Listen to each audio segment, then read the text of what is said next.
Hello and welcome to the finale, the final game of Community Service, an Onyx Path premiere game of the brand new Trinity Continuum Aberrant 2.0 rules system. I'm Kyle. That guy you heard in the background is none other than Sarah's brother. Hi, Sarah's brother.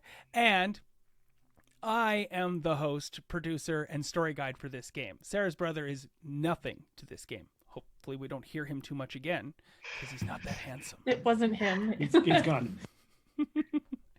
And Community Service has been your weekly 2-hour event that started back in October. We've now played, this is our 11th and final game. And tonight is the likely a little bit extra long Big Bang conclusion.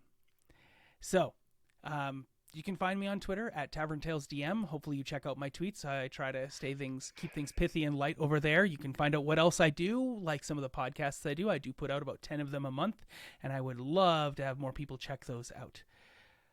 But before we jump into the game and get everything rolling and get all these things started, I just want to say quickly a couple words of thanks.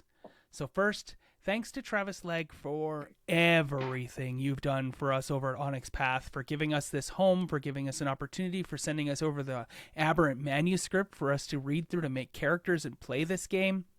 Thank you to Onyx Path and everybody who works there for giving us this home and giving us an opportunity to play here and create beautiful scenes for you. Hopefully you've enjoyed our experience.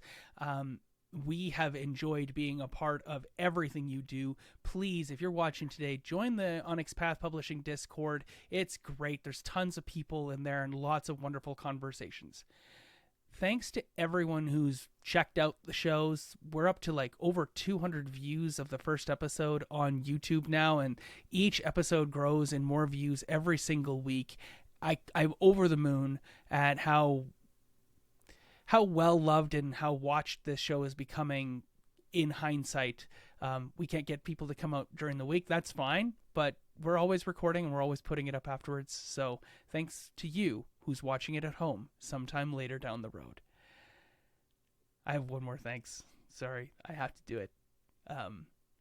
Thank you to these 5 people who surround my face right now, because you kind of let me have this story and you all said yes, and then you continued to say yes and made crazy fun choices that I have loved week in and week out, and you all made these crazy NPCs that we've gotten to see maybe 30 seconds of for some, and you made costumes for them all too, and some of them never panned out, never played into the game and the story that we were telling, because over the last 10 games, only 36 hours have passed in game time. We've literally played 20 hours to get 36 hours, which is just mind-boggling to think about that. So I would give you some news from sponsors. Kickstarters are coming soon. Onyx Path Publishing just released this beautiful long podcast and a synopsis of all the things they've got going on Monday here. Check that out on the interwebs. I'll throw the link up when I have a moment later. We're already 5 minutes into the game, and I should probably just stop saying thanks. I'll do that later at the end of the game when I'm all weepy and whatnot too. So while I figure out how to talk again, I will turn the game over to the players here to make their introductions, to tell you who they're playing and where they're at and how you can find them on the internet. They are wonderful. Let's scroll and launch the opening credits with these wonderful players. Hi everyone, I'm Velvet Divine, she, her. I've been playing Isabella Sterling, like the Silver, also she, her. You can find me on the interwebs at OG Brown Sugar, and also as the Mother of Monsters on Stories of a Broken Sun, Kyle's twin sister on Flight Risk, and this mom friend Christy on Fangirls.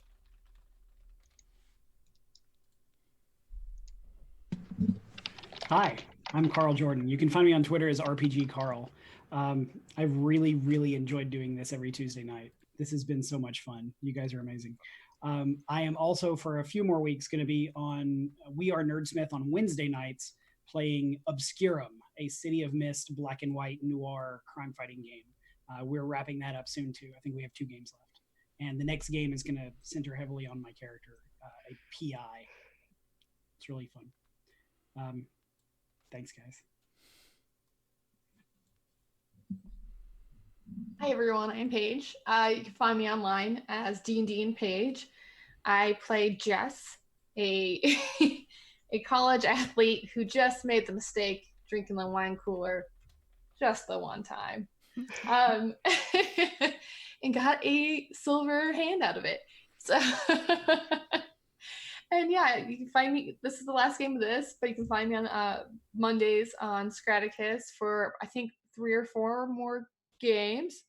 I don't know math nor calendars. What words? But yes, I'm here and I'm very excited. Hi, I'm Nat. I am on Ashes for Foxes on Twitter, if you look at my details above. I am the host of the Meta Machina podcast, METAMASHINA, also linked on my Twitter bio. I am playing Ash, who got into this mess, not by drinking a wine cooler, but being a little bit more drunk and possibly punching a cop. So yeah, 200 hours of community service. I deserved it. We're going. Thank you. Hi guys, I'm Sarah. You can find me on Twitter and Instagram at RNL, right up here above my head. Right there. This is my currently only stream game, so I'm kind of sad to see it go today. I've had so much fun getting to know everybody and getting to know these characters in this amazing world. I play Samantha, who is an archaeology anthropology graduate student who is now known as Mesmer because of her super brain powers.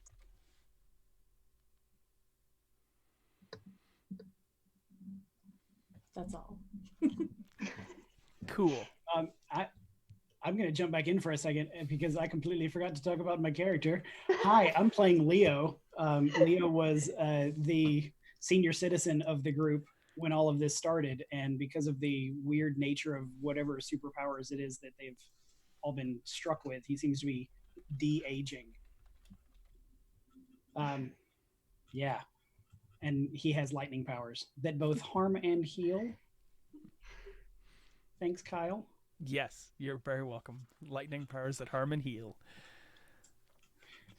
How young does Leo look at this point?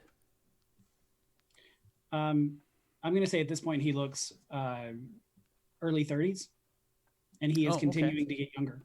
Okay, so in the finale here, he's in his early 30s. Okay. So basically, it's been like a year every hour. Yeah. Okay, good to know. You can tell me how that resolves itself. Let's turn the lights back on, shall we? Because that's where we left last game, right? The lights went out. Everything went dark. You couldn't see anything at all. It was like magical darkness sort of thing. This was pretty shocking to all of you, I don't doubt, because some of you have the ability to make light. Not just like light of a situation like Isabella Sterling, but literally generate light from electricity and lucent related abilities.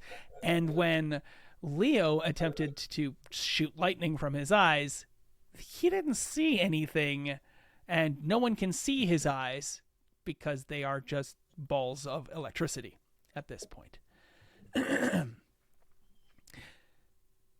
There is a groan from the room upstairs where the three of you currently are situated. As we recall, the three of you had basically surrounded our TikTok magnate. What was her name again? I have it written down here. It is Francis Kirchhoff. You'd surrounded Francis Kirchhoff, Randall, our crystal porcupine, the kind you'd buy at those. It's really, he's becoming that in my mind, is a crystal porcupine where your grandmother might collect in a nice shelf in a nice curio cabinet, those little crystalline figurines. It's kind of what he's more and more looking like in my head. Anyway, Randall, the crystalline porcupine, was there. you had surrounded her. Samantha had been force thrown off the balcony into the plexiglass, bulletproof glass window and dislocated her shoulder, which is why Samantha and Leo are still downstairs, while Ash, Isabella, and Jess are all upstairs when night fell. I did mention when you went upstairs that there was some sort of darkness in that bedroom off to the side. That darkness has enveloped everything at this point. There's the sound of a little girl. Granny? What's going on? That rings out in the stillness after this groan that came from the bedroom.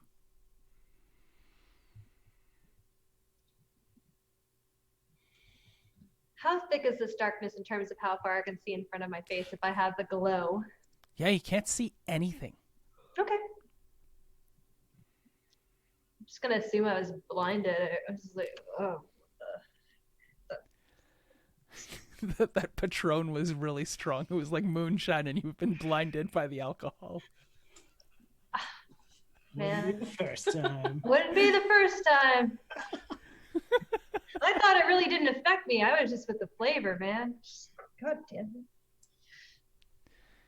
it. It got really. I like this had happened after I punched that force field. So in Jess's mind, she's just like, Lights out. I really messed something up. Like, You punched the lights out. Literally. So yeah, what? I'm sorry, I didn't mean to, but I think I broke something. I'm going to turn around and quietly say to the people that were standing near the doorway, hey, if you can hear me, move the girl to someplace safe. The grandmother replies along the lines of like, I can't see anything at all. I've got a hold of little Cassie's hand. I shouldn't leave the notes over there and then look at them. I'll just put them right in front of me. Little Cassie's hand. Try to find the door. You know the place better than I do. Mm. That's a given. So maybe don't get in front of the door?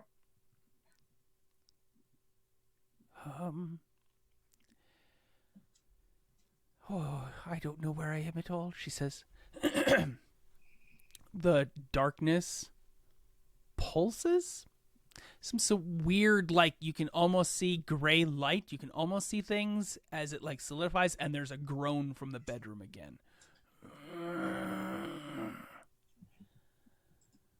Sounds like somebody's having a moment in there. Jeez. Okay. Hey, are you okay? Hello? Yes, no response from the bedroom. I'm gonna fumble around to find Jess. Jess, are you over here? Are you? I'm like trying to find any type of grounding. Like Right, Ash. We're gonna run into each other. Is that you? I can't see anything. I can't see at all. I think is it, but you can see something, right? Because I don't think like it's a mind thing, because I just saw like some like flashes.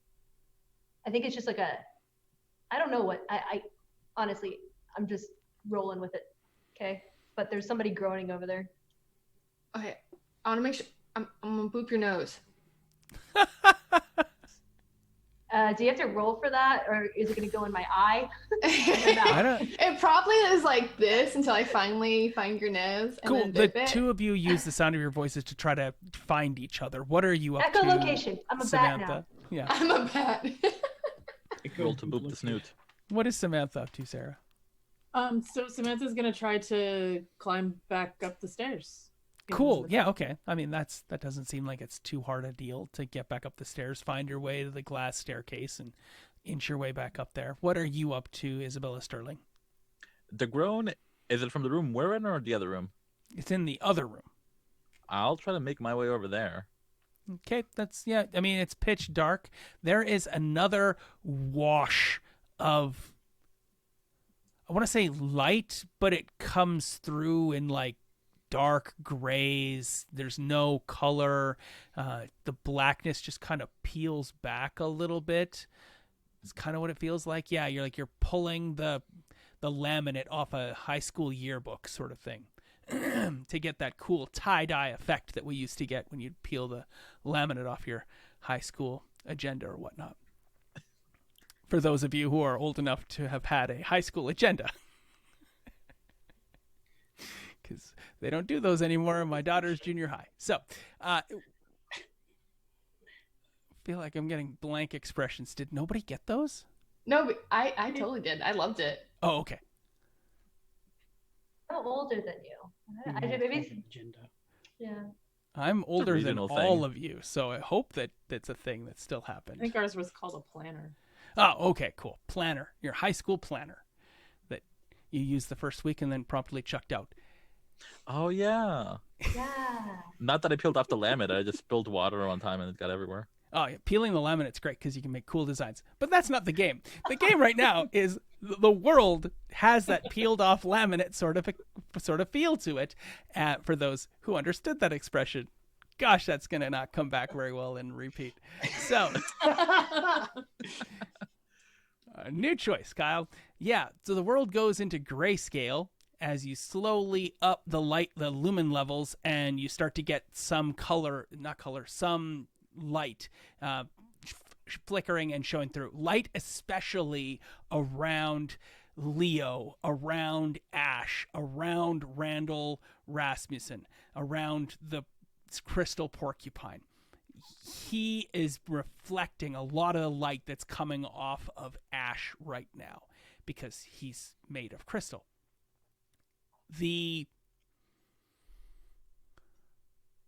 From what you can see, Jess and Ash are almost nose to nose, and Jess is reaching past Ash's face, trying to get Ash's face and just missing. But the two of you are close, super, super close at the moment. And Frances looks to be, well, you don't know where she is at the moment because you can't tell. You can't tell where Frances is. She's not where she was before in this flash of colorless, washing grayscale. You can see out the... Sorry? Can I smell burnt hair? Yes. There's burnt hair smell for sure. That is definitely starting to percolate to your nostrils. Velvet, that grayscale does not come out of the room. It stays pitch black in the room. Leo, you can see actual color and light in the hallway. And no one who is standing there in the hallway, they still have their cameras up and they look confused, but they don't look scared or worried or whatnot. There's more color bleeding into the room for Granny and into Cassie, so you can start to see some of the colors and the tones and the palettes for them. So there you are. And Samantha, you can see yourself as you're making your way up the stairs. It goes back to being pitch black very quickly after, but it was 3 to 5 seconds of a great wash of grayscale.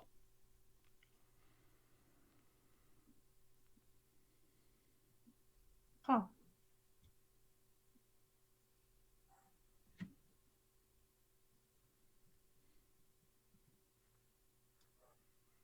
Cool. Let's look at Ash and Jess. What are you up to?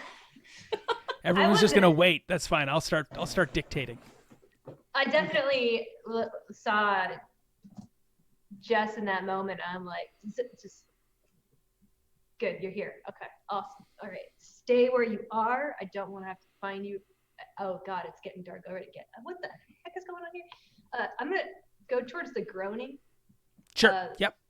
Sounds like there might be somebody that needs assistance. Are you still holding on to Jess while you go do that? Yeah, I'm like, hold on to and I like lift my like tied jumpsuit or no, it's on my arm. I'm like, just grab onto me. Let's go. But where's that like one chick? Sorry. I don't know. Just she'll get over it. You turn to leave and Randall says, "You hit her." Yeah, she threw my friend off of your balcony, man. I don't take kindly to that. So we'll come back to Okay. that in a moment. Isabella Sterling, you're into the room. It is darker than it was out there. But Ash, Leo, the blackness does not intrude all the way upon you any longer. Especially for Lucent, that it's all grayscale at this point. It does not go back to being darkness. And Velvet, you hear the most intense constipated pooping sound you could probably make. Oh God. Yeah. It's really what it is. It's what it comes across as. That's the sound. I'm gonna turn around to go back to the balcony. Very easily imagined description there. The vocalization, not anything else that comes of that. Just the vocalization. Oh, I'm still turning around. I'll get somebody else to check on him. I'll be at the doorway. Yeah, I'll chaperone. Way to go towards the interesting Velvet. Okay, so Isabella Sterling backs the truck up hastily. Samantha, you're on the stairs. You can kind of see Ash and Leo make out a bit of Jess and definitely most of Randall at this point. You can't really see other things, but you can see them, like they're giving off light. Strange. I think I can only see people with powers. Who are you talking to? Kind of myself. Everybody hears that. Oh. Yep. Even on subsequent floors around you. Oh. You don't know this, of course, because it's one-way telepathy kind of thing. It's not two-way telepathy. But yeah, everybody is kind of freaking out on lower floors. Just so everyone at home gets that picture in their head. Like, dude is sitting there watching TV and he suddenly hears me say, I think I can only see people with powers. Yes. He's like, what? What the hell? Nancy, you say something? Anyway. I will let Leo know that I found the mysterious source of the groaning. Okay. How do you let him know? Because he's downstairs. I'll shout. In fact, the entire time I've been making my way over, I've been like humming dumb spy movies like dun dun dun dun dun, just so nobody bumps into me. Okay. Perfect. Leo, I found the groaning room. I think they're hurt. Back to Ash and Jess. It seems like Randall is confronting you. Do you retreat from him to go towards the sounds in the bedroom, or do you respond to the confrontation that Randall is putting in front of you? I'm happy to respond to confrontation. I'm Okay. like so tiny compared to this big dude, and I'm just gonna, do you want to fight it out? Do you want to punch me? Do you love the feeling? I've been here before, buddy. What do you want? Try that on me, brah. What? Try what? Whatever you did to her. I already did it earlier to you. Do you not What? remember? Oh, No. Are you gonna like arm wrestle? What do you want, man? Like, seriously. Did you do it to him earlier? I don't recall you shooting him earlier. He Okay. doesn't know. Okay, yeah. You confused Kyle, and the character's dumb, so you definitely confused everyone. You totally succeeded on your deception check, Nat. Okay, so he's like, Oh my what? gosh. No, whatever. Are we fighting right now? I'm not personally. I mean, we can play this out all day. Like We're if you kind really of want to take a swing at me, go ahead. I mean, you want to get it out of your system because I'm here. Shut up, little man. I hate you. I'm used to that. It's cool. All right.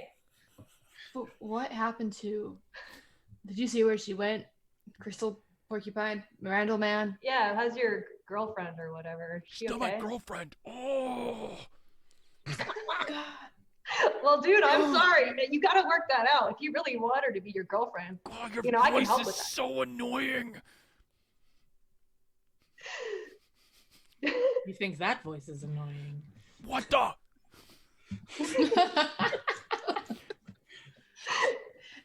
Jess is literally just like, are we serious right now?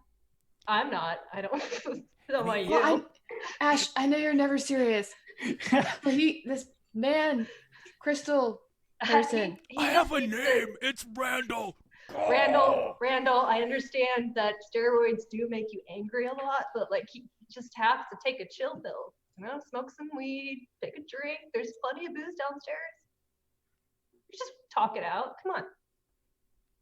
They do other things too. You shouldn't really do steroids, by the way, Randall. Yeah, she would know. I don't do steroids. What is wrong with you people? Oh, I hate you so A much. lot of things. If I could So see much. you, I would punch you. Oh, okay. Why don't you just go down to your daughter and we'll deal with whoever your non-girlfriend is and the person who I think is shitting their pants in the room over. Cassie? Cassie's here? Yeah, she's here, dude. I mean, yeah, sure. Children, something. Downstairs. I heard it. Like, So downstairs, I'm Yeah. trying to usher the grandmother and the little girl to like behind a couch or something out of the way. Well, you can't. You can see yourself, but you can't see much else. You can see out into the hallway now, but the light doesn't come in to the room. Everything else Okay. is black. Well, if I move, can I see their silhouettes in the door and get an idea of where they are? Yes, you can do that. Why not? That sounds crazy weird. While you're doing that and trying to find their silhouettes, you can hear all of the arguing betwixt Ash and Randall upstairs. And If Cassie, I turn and look, can I Cassie see any says, of them? no, they're upstairs. It's hard to, you don't have an angle Okay. on that. Cassie says to Granny, she says, Granny, is that Daddy? Is Daddy here? Ah, now you found them. You found their silhouettes in the door. It's perfect. It's, Granny and granddaughter holding hands. Okay, stepping like towards them and saying, "Hi, yes. Cassie, yes, that's your daddy. Do you still have the pirate ship I gave you?" Granny says, what the hell's wrong with your eyes? I can see them. Oh, good. I'm gonna lead you towards the couch. I'm not going where with you. You're a creepy, think it is. freaky super person, aren't you? Well, I'm one of the nicest ones in the room. So if you could please just move over here, I want to keep you guys safe. Do you want to keep her safe? I don't trust you. That's fine. Just keep a hold of her. We're going to someplace safe, right over here. I'm just gonna take her back outside to the hallway here.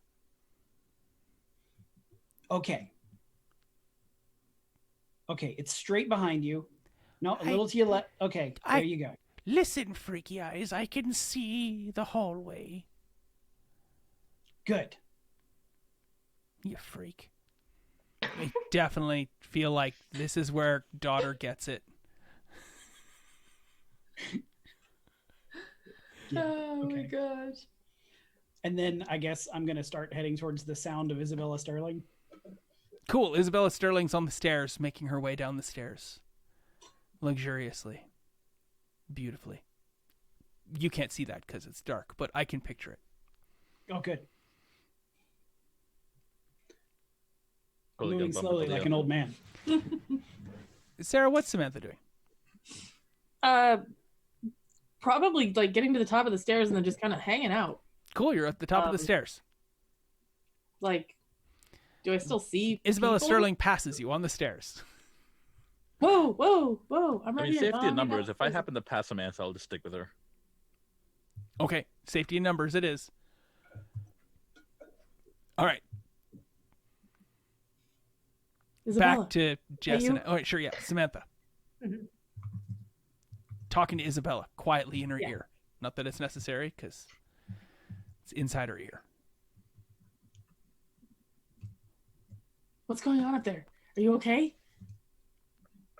I'm always fine. I think Randall is about to start another round of beef because he hasn't had enough, and somebody's having some major issues in the one room. I'm not trained to deal with that, so I called Leo, but then I got bored and came downstairs and ran into you.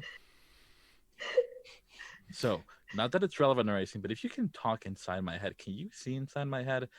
Because if so, I hope that doesn't affect us professionally, and I apologize. Oh, I don't know. I didn't know I was talking inside your head. I was just talking. Cool. Never mind what I said. I can't see inside your head, but now I kind of want to. You don't. I don't. I don't know. I think I might want to. I'm gonna shout, I can hear you and I want to too. That sounds amazing.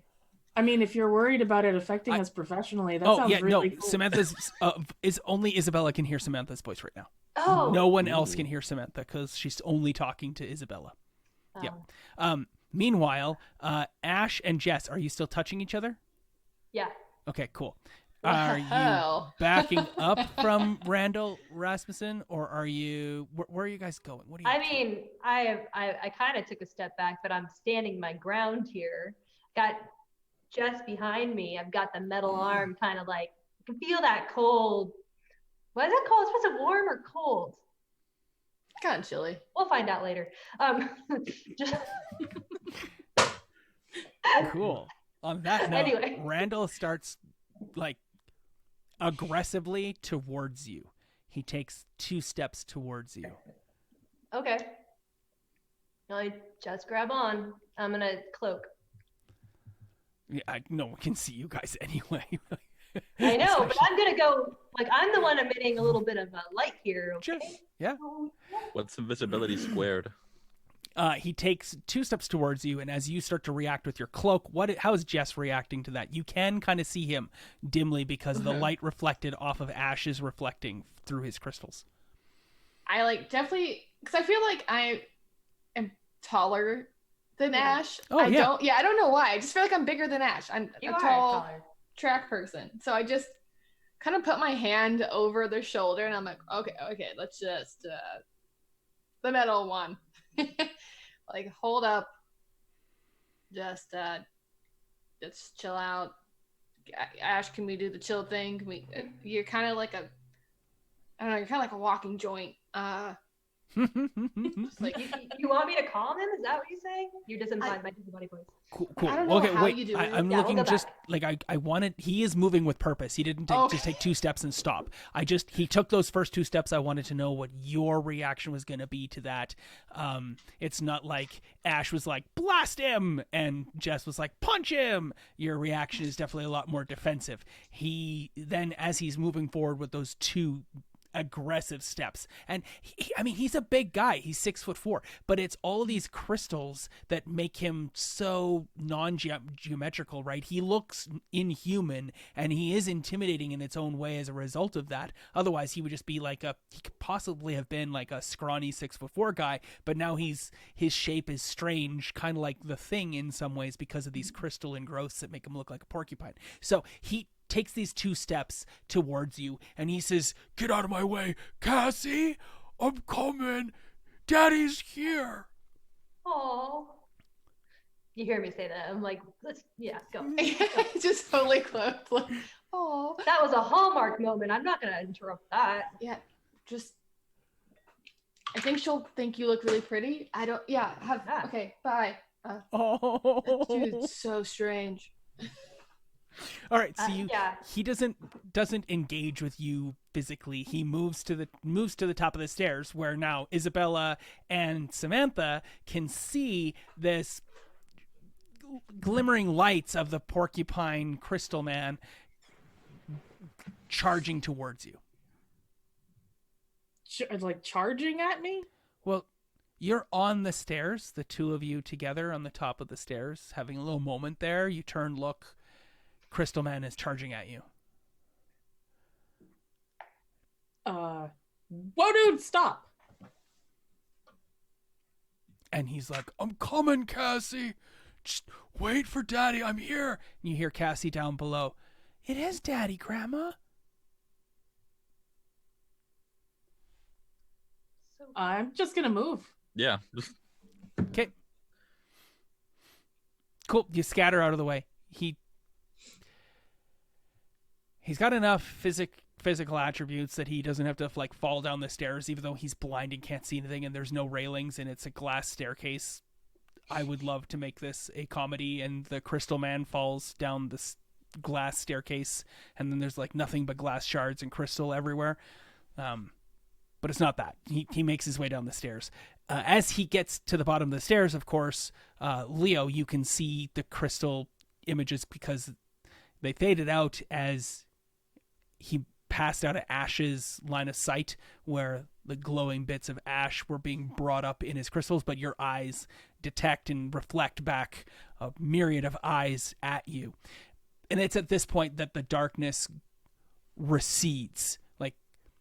It's like you're inside the bubble, and then you can start to see things outside of the bubble as the bubble pulls back, and there's almost like a loud, like a wet popping sound, and then a crumple, like the sound of a body or a large bag of flour being dropped on the carpet in the room that was sequestered away, like this guest bedroom sort of thing. Ash and Jess, the first thing you can see is an unconscious Fran Kirchow laying on the floor right where you hit her, bleeding, and there is another individual unconscious in the room that Isabella Sterling and Samantha see immediately. Well, Let's start with Samantha and Isabella.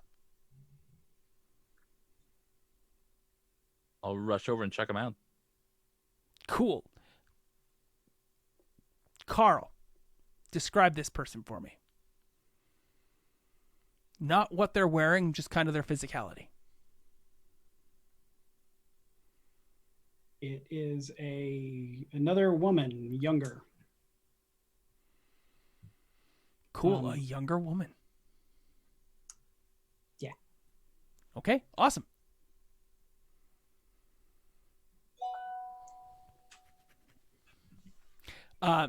This person is wearing a pair of jeans, a button-up shirt, and if there was some sort of roll I would require, but because it's the finale, I'm just going to roll with it. It is one of the guards from the prison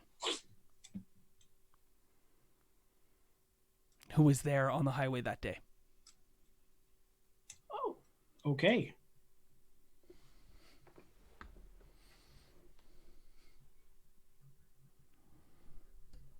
yeah, I'm just gonna rush over to her and be like, Leo? I'm downstairs and I'm stepping in front of the big crystal porcupine guy. The lights come up. He's charging towards his daughter. Cassie says, Daddy, Daddy. That she gets to see him. She screams with every ounce of fear and shock and childlike loss of innocence as she sees what should be her daddy, the voice of her father, who's gone to jail, and doubtlessly Mama's been spewing tales of the monster her daddy is because he's a bad guy in jail, and now she sees him as a bad guy, the monstrous crystal porcupine moving towards her with his soft voice of like, Cassie, it's me, I'm here, it's Daddy. But of course, a brutal looking monster. I'm stepping in his way and saying, whoa there, whoa, big fella, you're scaring her. You're scaring her. Calm down. Think about Cool. this. Yeah, you want to... Okay, cool. Yes. How that's do what you I'm doing. try to stop him then?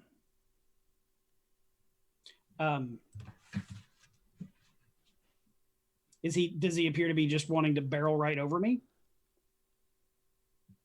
Well, he was initially trying to get around you. You're like, he wasn't trying to And I'm take trying you to- out. okay. So, but you want to put yourself betwixt him and the girl. So how do you do that? What are you doing to stop him or to I'm really just looking to plant ensure- my feet and something like close combat stamina. Wow. Okay, there are some pretty big complications that come from this roll because he is a big guy. You will be rolling against a difficulty of 4 for just his might. He's got a 4 of might. And you could take you'd have a complication of, so the difficulty is 4. There's a complication there of taking damage because you could suffer a wound or an injury. I think that's the lighter one is just an injury, correct? There's bruised. Injured. Yeah. Bruised. Yes, you would be bruised. There's a potentiality of being bruised by this tete-a-tete. So there you go. Yep. That's what you've got. I don't think there are any other complications that could come of this. If you don't make the 4 successes, yeah. His mega might and your mega stamina likely cancel each other out with regards to scale. Okay, so don't worry about scale. Yeah. Okay. 7 is a success, right? That's correct. I have 4 successes. Woohoo, that's just enough Nice. to be successful. But you don't have enough to buy off any of the complications. So you take a bruised rank. Describe for me this bruising that occurs to your character. Where are you bruised? How are you bruised? I am trying to interpose myself, hands up, and it probably twists my wrist, trying to stop this porcupine-shaped person as he's trying to push past me. Oh yeah, because he's so much bigger than you and whatnot too. That makes good sense. Thank you for that. So Cool. as my feet slide on the carpet a little bit, I twist my wrist. Yeah. I like that. It'll increase the difficulty of all actions where you're using your hands, just like that. There you go. Cool. Yes. And you stop him. He's like, get out of my way. I want to see my daughter. Think about this. You're very scary right now. Meanwhile, you hear Samantha's voice in your head saying, Leo, we need you upstairs. Because that's what she said before Sarah had to take a moment. So, Jess, Ash, Isabella, how are things going upstairs? I'm immediately gonna check on. Jess, check the guard. I'm gonna go and check whatever her face is. You mean the one who punched? Yeah, I'm just gonna make sure she's still like breathing and stuff because I feel a little bit bad about it. Can you make sure that security guard is okay? And you're just hearing. I'm still invisible. I haven't like taken it off or anything. So like, I feel like I'm talking to this person here. yeah, But you're probably right here. Yeah. Like, yeah. So I just let me talk to Unless- open space. Because Ash was touching Jess when she cloaked, does that mean that you passed on that wavelength to Jess and she can still see you? I don't think I've got that ability, but let's just give it a shot. Let's just see how it goes. I'm cool either way. I mean,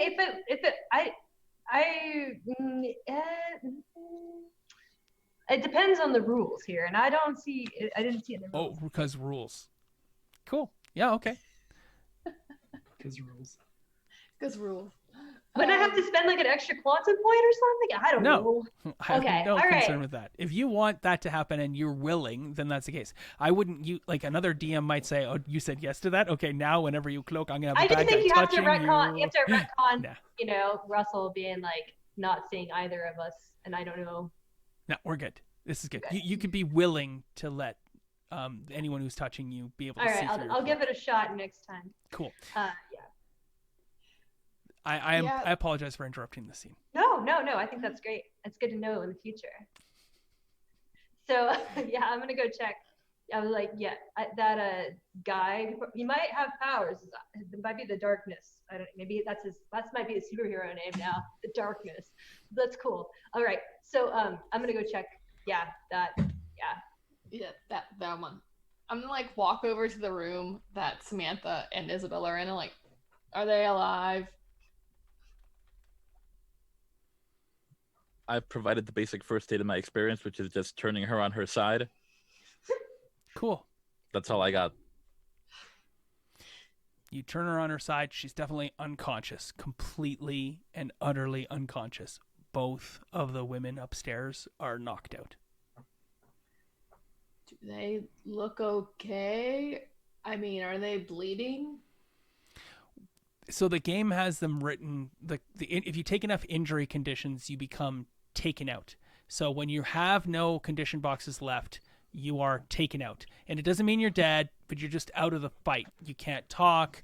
There's no there's nothing that. So they're basically taken out of the entire conflict. This person who basically maxed out and blew out their powers took enough condition effects over the course of trying to keep that maintained, especially with Ash's light power, Leo's blazing eyes and whatnot, and trying to max it out with the scale that they were trying to go for, has taken themselves out of the conflict. They burned out their quantum and then took physical wounds. The Fran, TikTok magnate, she was taken out because of the punch that Jess did. She tried to max out her power, put up her field. Jess got so many additional successes that it took out her. So she's unconscious and taken out for the remainder of the scene. She's not dead. She's not dying. She's not wounded. She's just taken out. Good relief. Thought we killed her. I'm like, I can't really do anything. I'm not a healer. I don't really know anything. Leo, and I'll walk down the stairs, being like, I can't do this. This is your thing. I'll take the porcupine. I got this. And I'll join Leah. I can make a medicine check to like maybe find out how bad off she actually is. If that would be useful. Is that what Samantha says? No, that's what Okay. Sarah's saying.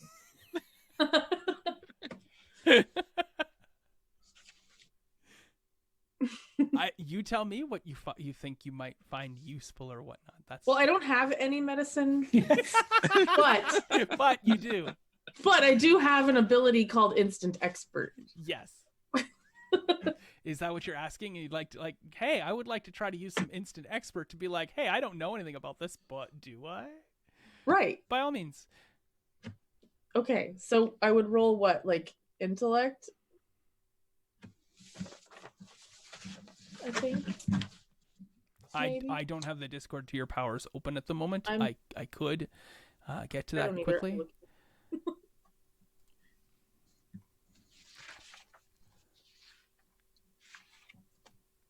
Instant Expert. You get to roll your quantum plus intellect, where each success becomes a temporary dot rating in the task's related skill. Okay. And because you have 0, then whatever you get is going to be the temporary skill dots that you'll have for the scene. Okay. So I roll my intellect and my quantum as a dice pool. Yep. And I have mega intellect 3. That does not do anything for this. Okay.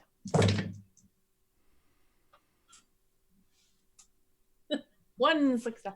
Cool. You have 1 dot of medicine that you may roll on this check. Let's say that you actually succeed on this check. She's unconscious and likely out for an hour or 2. You have no idea how this will reflect upon her quantum abilities and whether she's burned out or if there's some sort of interior mental trauma, but she's breathing like a normal person would breathe. Her eyes are moving and responding to light as an eyes normally would. She is just unconscious. Okay, well then I'm just gonna leave her there and go downstairs. Okay. And I'll tell the people that are upstairs, she's fine. She's just knocked out. Everyone Thanks for hears that. checking. Okay. In the build. Very appreciated that you checked, you know. As long as nobody's dying, I think we can call this a successful. I don't know. Is this a mission? What do you? Ash is like, we're done, right? Yeah. Exactly. Totally. Cool. Leo, you're holding back this large crystal porcupine guy who's trying to get to his daughter. His daughter is hiding behind Granny. Granny doesn't look too, she looks nonplussed. Shakes her head. Does the little girl show any sign that she's gonna slow down on the screaming? She still looked terrified. She screams the one time and hides behind Granny and then peeks out, okay. looking bewildered, confused, and afraid. Randall is like, "No, baby, I know I look weird. It's me." Remember when he talks, you hear the sound of wind chimes and, wind chimes, sound of crystal clinking and tinking together like you would at Grandma's house. And then she's like, "Stop playing with the crystal figurines and the curio." That sort of thing. "I'm just making them kiss, Grandma." Anyway. I just got some insight for Kyle. Yeah. Okay. I think I'm gonna try to keep him from scaring her, and he seems like he's making the right kind of conversation to try to calm her down. So I'm basically just standing between them until she calms down, and letting him talk. Okay, so you're not engaged in that at all. He's trying to get around you to get to her. He does not want to like physically manhandle you because he doesn't want to scare his daughter even more. Oh, good. You glean some insight from that if you'd like to. I would like to. I'd like to use Revealing Read if I can. Anybody who's watching then may also glean insight. Cool, you use Revealing Read. You don't think that this guy is like a physically, like whatever he was in jail for, if it was some sort of violent crime, he doesn't seem like a violent person. He seems like he's very good at maintaining and controlling his rage. And the fact that Scott Blaze also seemed to indicate that he was not a good candidate to be brought forward for Project Utopia tells you some strange things about this. Like maybe their information was wrong because he does not seem like a violent type. He may be dumb, but or evil. He doesn't seem like either of those things. Anyway. And that's from your interactions with him so far. Right. For the last, 5 minutes. Turning around and to the little girl and saying, "Sweetie, do you recognize your daddy?" Cool. What are you trying to do from this? My intention is to get her to peacefully interact with him. Cool. Yeah, is that a roll or a check on your part, or are you just is Sure. it just a role play? Let's do that. Cool. My intention was role play, but I can make a check. Is anybody doing anything about the unconscious people upstairs? Just making sure they're rolled over so they don't choke on their own vomit, elevated. So, maybe trying to wipe the blood off that girl that we knocked out, get her comfortable, pillow under the bed. Cool. Yeah. I went downstairs. Cool. I know. Yeah. You Isabella left me. went downstairs as well. I'm hovering around the top of the staircase so I can react to whichever situation. Yeah. Cool. Okay. I'm not meant to heal, so I just I'm gonna go downstairs and kind of watch this thing and be ready to grab Crystal Porcupine Man. I know he has a name, but I refuse to use it. That's fair. Randall, Russell, I don't Randall know. Rasmussen. Yeah. Randy. His middle name is Russell. It's Randall Russell Rasmussen. Triple R. Can I pull out my phone and do some research on why he got arrested? Sure. I would like to do that. All right. Make a check. While you're making your check, the difficulty, because you're using a phone and because it's prison stuff, it's 3, but you have your scale for this, so you need a minimum of 3 to get all of the other things in order to pass the threshold level of required difficulty. Leo, how'd you do? What'd you make? What check did you make? I'm thinking that this is social, like a persuasion, but instead of like presence or manipulation, I'm actually thinking something more mental, like resolve. Well, remember, resolve is you defending For resisting your Well, resistance. So okay. How about cunning? I'm trying to kind of pick my way through the situation. yeah, cunning's fine. You're using your mental attributes to finesse this, to say things like, "Hey, no, it is your daddy. Listen to the sound of his voice. He's big and tall. You know, Right. think that. Look at my eyes. Strange things are happening to people, and your daddy's in there. That's perfectly fine. Yeah. What did you get on your check? Okay. Oh, you hadn't rolled yet. Okay. I was clarifying the dice roll with you. That's fine. That is 4 successes, and I do have mega cunning 1. Oh, daddy. I can see you, daddy. She starts to come out, and yeah, he's like, thanks, bro. Yeah. Don't leave the room. Leo, you haven't been called bro in like forever. Oh my gosh. Like ever. Question. Ever. If the little girl hugs the dad, is it like a danger of losing an eye? Or is it... I don't know. I need to grab, like, do you wine feel like corks? it is? Do wine corks? I'd be like, oh wait, hold up. And I like know there was a bunch of like alcohol, so I'm sure there's wine. I'm just gonna grab a bunch of corks and like around eye level, I'll be like, this is weird. But And like super speed corks onto all of his little spikes. That's hilarious. mhm. Yeah. Child I proof got the 5 parent. successes on my Yeah. Cool. Okay. Yeah. Totally. It does not seem like, it seems like he kind of knows what his limits are, much like you know your powers at this point as well. What his dangers are when she comes in close for a hug, and she's very trepidatious even touching him, sort of thing. He kind of just like pats her back. Maybe they can hug. Maybe. Just cork. Wrap them in cork. That'll be fine. Samantha, how'd you do in your check? 5 successes. So you got 5 successes. You needed 3, right? Yeah, and I have Mega Intelligence Scale 3. So Yeah. So that means you got 2. So Mega Intelligence scales 2 to 4. It scales it would scale 2 to 6, 2 to 8. Holy moly! 8 successes then total. Is beyond. So I don't know how you do these things with phones, but nonetheless.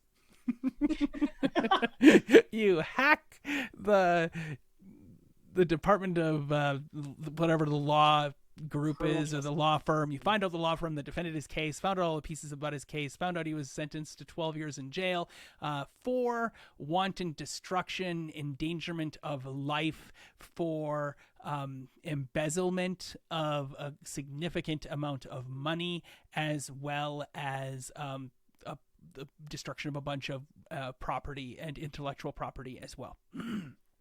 That's what you would have gotten for like 3 successes. More successes than that, you realize that this happened to TikTok's headquarters. That there was a significant amount of embezzlement that happened, and the destruction of several key servers, and all of this was pinned on him. His plea is entirely not guilty, but he was the only person who was seen on the location. Like, all of this leads to him and only him. But yeah, that's what you can get. He basically supposedly blew up TikTok's servers, and it happened at a point when other people were there and people were injured, and there was a lot of loss of valuable equipment. So,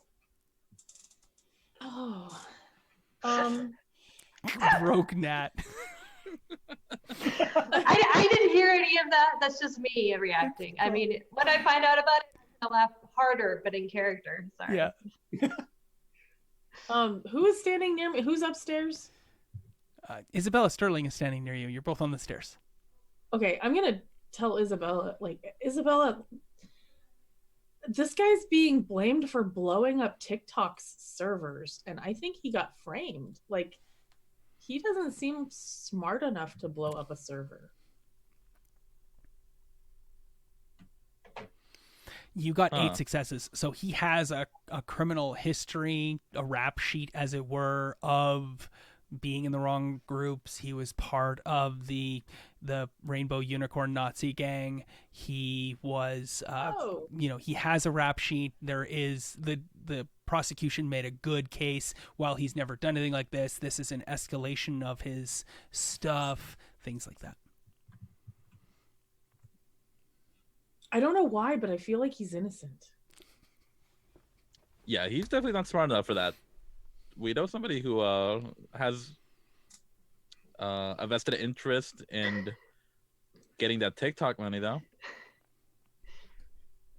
Yeah, exactly. Like, it doesn't match with the rest of his rap sheet. Like, he's a gangbanger, but he's not, like, technologically savvy enough to have done this. I'm with you. I feel less bad about trashing this house now. Yeah, I kind of feel like she's the bad guy. So Granny has stepped out into the hallway away now that Dad is hugging daughter.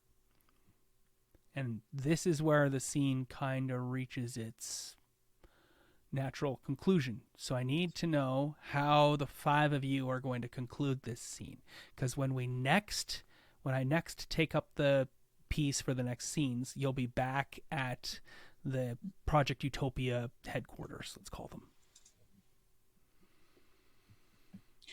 I think it sounds like our plan is to, now that we've de-escalated the situation, check on the well-being of the 2 people that are unconscious, possibly tie up the TikTok lady before she wakes up, and bring in the authorities and try to abdicate on his behalf. What do you mean by bring in the authorities? Like, he is an escaped convict and there is an unconscious guard. So we're going to talk to him about trying to work with him and for him to get him set free. But first he has to turn himself in and then call the cops. Cool. That's really weird that there's a guard here, though. I mean, I assume that was a hostage. Yeah. Do we call our spy man? I call him Spy Man, but he's not Scott a spy. Blaze. Scott Blaze. Yeah, I would call them before I would call police. You don't have his number. I'm just gonna yell, Scott Blaze. But that's also a scene. So when I take over for more scene work, all of this is going to be between the 5 of you as to what you do between now and being back at the place. It's all up to you. If we don't have his number, we can always just like go outside where they're going to film us and just, we could make a scene of it to be like hero moment. Come on, guys. Find people with cell phones out and just start yelling his name at them. Yeah. If we make a big enough fuss, he'll show up. No, we gotta, come on, guys. If you're gonna walk out to your hero's exit, we didn't do anything, but we gotta look cool, right? We did something. So like, somebody carries a body out, looking like they're like, yeah, we saved the day, Does the little girl look happy to be reunited with her dad? You tell me. Like, so if she is, then we can be like, we reunited this father with his long lost daughter, and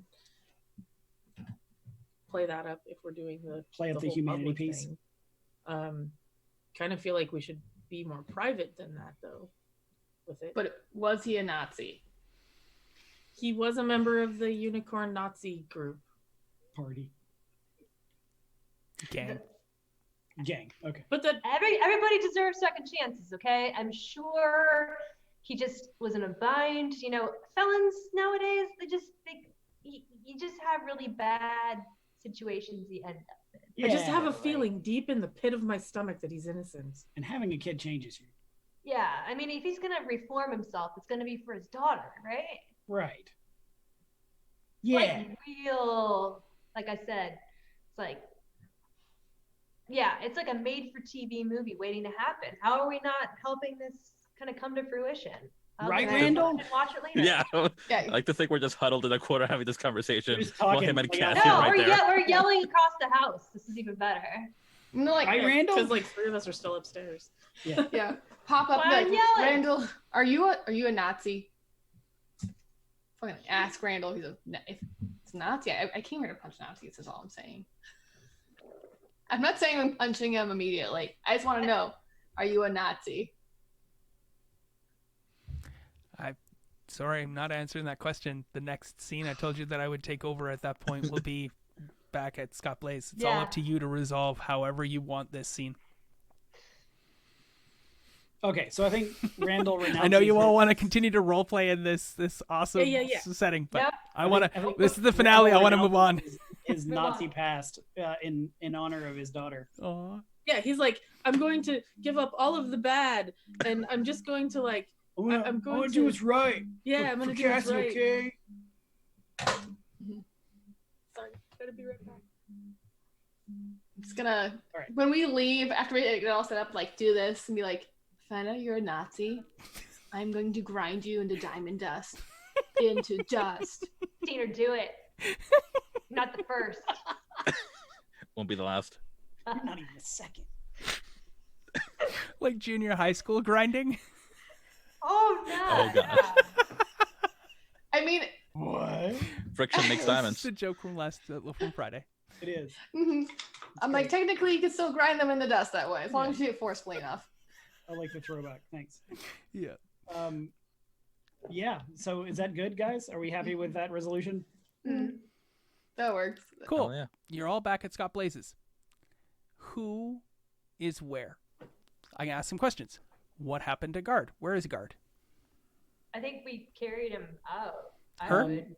Her. Oh, her, yeah. I attempted first aid. Hmm. And then, turned Guard over to the authorities as well. Which authorities? I don't know, whichever ones came to help us. No Scott authorities came to help Blaze. you. No authorities came to help us at all. Are we To wait, Scott how Blaze. did- We turned her over Turned her over to Scott Blaze. Yeah. Cool. All right, you brought Just her in back. case she has powers too. Excellent. Yeah, don't give Cool. the meta humans to the Muggle cops. Yeah. Francis Kirchhoff. What happened to her? These are the Oh. people that hired us, so we're giving all of them to them. Oh, okay. Yeah. That's cool. And Randall Rasmussen. Turning him over as well. Oh, I don't Okay. know. I think I was gonna let him go with his daughter. I'm gonna argue that he still has to turn himself in for breaking out, and we can help him from there legally. I say Okay, give sure. them- Yeah. That they will deal with that part though, right? I mean, that's all. Scott Blaze and them have better connections to the Popo than we do. Popo. Yes. Buzz. The 5 up or 6 up? Is it 5 up or 6 up? I don't know. The 5-0? The 5-0? I don't No, that's the Six up. comps. The six up. It's a, You mean it's up 7 up? 7 up. No, there used to be a slang term for cops. It was like 5-0. Yeah, it's 5-0. It's 5 up. 5-0. Okay. Does little Cassie come with you? Well, I mean, Oh. none of her parents are still there, so grandma is. I Grandma, guess she stays, grandma. yeah, she stays with her grandma. She's... Well, you lost sight of Grandma. Grandma took off. Yeah. Okay, as then soon yeah, as the she comes hugging with happened. too. So she comes with you. Okay, great. All right. Now you are back at Project Utopia in the main area there, the boardroom or whatever. Scott Blaze is there. And I don't have my sunglasses. I'm feeling very terrible. They're still sitting in my car. So Scott Blaze, in his totally real accent, says, it is surprising how well you've done. This is very good work. Really? You don't I'm think? glad you think so. I'm glad you think. I think so. I think I got to punch somebody. It's fun. You have brought in not one new aberration, but 3 several of which are dangerous figures. That's what you asked us to do, right? Bring in dangerous people. Yes. That counts for extra hours, right? No.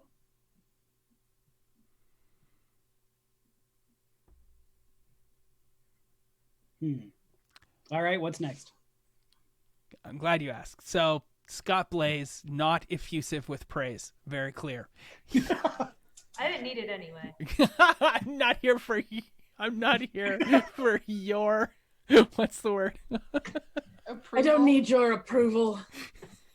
How you We are feel about independent me people. doesn't change how I feel about me. No, I mean, I hate myself either way. So. We're the Fabulous Five. We don't need your approval. Yes. So, I got called bro. That approval is irrelevant without the accompanying helicopter. Yeah, bro. And buy a helicopter, and it's going to say approval across it. Scott Blaze turns the table over as the mayor enters. Good old Patty O'Greer. That was her name, right? Patty O'Greer? Patty Greer? Sounds That's great. right. Yeah. So Patty Greer's there, and she is effusive with her praise. She is just beside herself with how wonderful and amazing the five of you are, and she wants to take you all public tomorrow morning, Monday morning, with a big press conference with this the apprehension of one of those highway prisoners, with the incarceration of these other two dangerous aberrants that had not come forward when the city asked them to. She totally glosses over the fact that the lady guard was there in the building, but she totally is effusive in her praise of you. And she's the one who's like, yeah, of course we'll take more time off of your community service hours. That you continue to perform with these amazing feats of skill. I just wish it was more public and you'd actually gotten out into the street, not hurt anybody, of course, but just let more people film it, sort of thing. Then this would be even better, is her opinion. Why don't you just give us a camera? Well, Yeah, it has to assign a be. camera crew to We it. want non-personal recording, because then it comes across as rigged and controlled. We would rather things happen in the moment. Well, there were people in the building that had cameras on us when we got there. Oh yeah, we got all of that footage. That was great. It'll be beautiful. We've got one of our technicians, Matt. He's working on this beautiful intro before the press conference tomorrow. We've got lots of great things to say in regards to it, but could have used more of the actual heroics. You know what I mean? No. I'm surprised she didn't have a security system in the house. Right. Yeah. So I like you, Patty O'Greer. Do we just do this again? Do we get to go back to our lives? That's a great question. She looks at Scott. Scott looks at her. No. Do you really think you could go back to your life now? I mean, what am I expecting here? I am in college. Actually be a track star now, because it's an unfair advantage, right? I mean, yeah, I've kind of thought about that. Probably not, but I still have student loans, and they're currently not paying us. Yeah, I'm really feeling that currently not paying us thing. Yeah. And they're on scholarship, so I'm about to lose that probably. I mean, I'm sure there's got to be some type of academic leave for that, right? Yeah, I'm sure that's in the constitution of the school. I mean, maybe the school can use this to their advantage. Come to our school because this is where we have Gauntlet. I don't know if they'll let you compete anymore though, because you are a superhero, so you have special abilities. You might not be on the track team anymore. I don't want Maybe to, maybe you could put on demonstrations instead. We could all get TikToks like Franny. She didn't do anything and she was famous. So, but are we gonna get paid? That's a good question. Scott We're No, kind they're- of doing Scott a job. Blaze looks at the mayor. The mayor looks at Scott Blaze. Scott Blaze turns to you and says, "No." I think that I'm gonna go with what Patty O'Greer said, and if we keep doing this, that they're gonna like commute our sentence for each like bad guy we bring in, and then once that is done, then we can push for money. I think. All right. I Because think then they won't have anything to hold over our heads. any of this time that we're spending in transit or in your press conferences or anything like that, that all counts towards the community service time because that's time we're not working. Otherwise, I can't do your press conference thing. I got to go drive a cab or I can't pay my bills. I mean, I am missing classes. What bro said. Not bro said. The one who talks in our heads. Not demon. I'm not Satan. Oh, Patty Ogre says, "That's too bad. So no press conference?" I'm just saying, if you want us to do that, it's got to at least count towards the hours of community service. It makes sense. Yeah, you've never doesn't- really been clear how many hours are remaining considering the success of this job. It would be nice to know before we agree to anything else, transactionally, how many hours do we have left? Yeah, I mean, we all arrived at the rec center and punched a card like 36 hours ago. Yeah. Patty O'Greer looks at Scott Blaze. Scott Blaze looks back at Patty O'Greer. Scott Blaze looks back at you and says, "No." But he keeps saying no, and I don't think he gets the question. You keep saying that word, but I don't think you know what it means, Scott Blaze. Oh, I think he knows what it means. I know exactly this type of person. This person keeps you hanging and they just tells you that someday your record will be cleared of whatever. But it's just, Russian propaganda. yeah, I'm just not going to talk anymore. I'm just going to. I mean, I'm gonna tell you guys, I don't know that I can go back to my normal life now. Like, I didn't have a normal life. So. things are different now. I mean, it's not going to be the same, but like, we can't just be, unpaid interns to the government. Well, they're not even government, actually. Or whatever. Well, looks at the mayor. Yeah, yeah, and then looks at the fake Russian. Yeah. Do we really know who we're even working for right now? Really?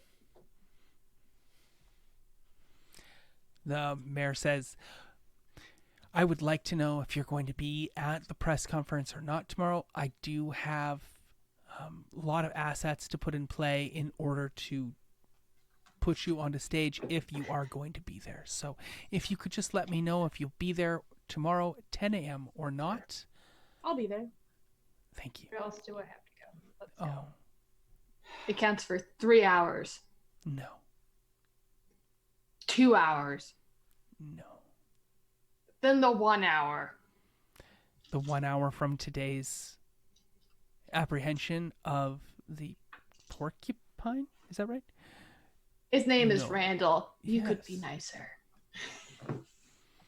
That's literally what Scott Blaze says. He says no when she says the Porcupine, and then he looks at you, Jess, and he smiles and says, "Yes." And then the smile was all of this. Can I use compelling presence on the mayor and Scott Blaze?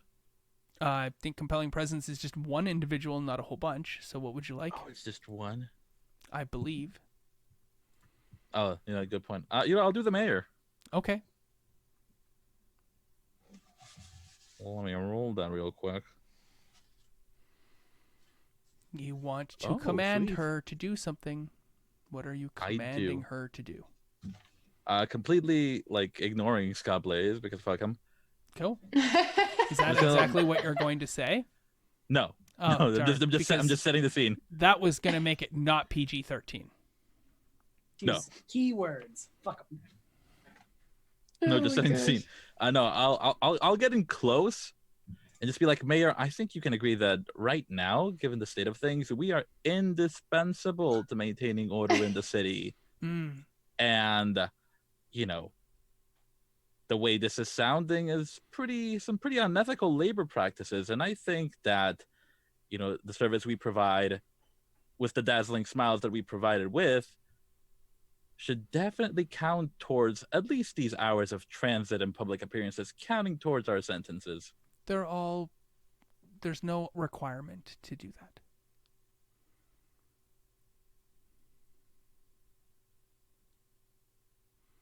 But it should. I can't require you to be there. It's just payment for services rendered. Helps you, helps us.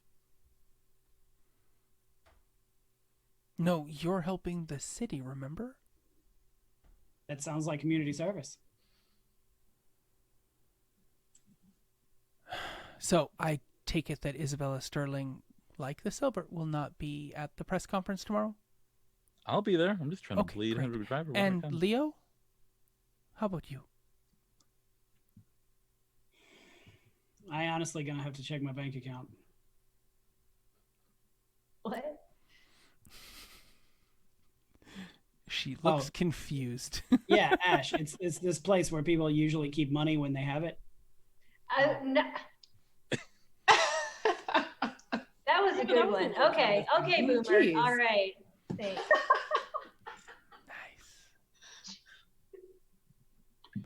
Nice. Yeah, I'll try to be there. And Jess. Yeah. Mm. Might I have don't- sandwiches. Yeah, but maybe I don't know. Set a chair. Maybe I'll be there. Maybe I gotta talk to my agent. I just Maybe. really need to know because there is a luncheon afterwards, and I have heard things. Okay, it's all true, but fine. I'll be there. But we both know I think this is absolute bull something. Okay, before the something comes out, we cut because now you're at the press conference the next day. Okay. Excellent. Good cut. Yeah. So, how are you all dressed for the press conference? We're supposed to dress up. Aren't we we can't take our suits off, right? You can always take your suit off. You tell me. Yeah, what we learned after the first 12 hours is we can take off our suits, but the suits are U fiber, so they're the only things that stand up to our power. Yep, they hold quantum in above and beyond what you currently have. They're connected to your powers as well. So when Ash cloaks, her outfit goes with her. With them.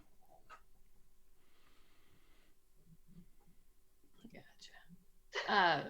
I feel like I'd be wearing my jumpsuit. Okay.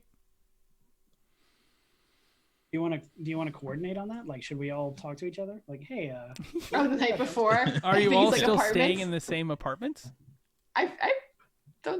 Yes, I would. That or my dorm. Cool. This is more Okay. spacious. You're all still there. I love it. I would, because otherwise it's going to require a scene. do you think we should all wear the orange?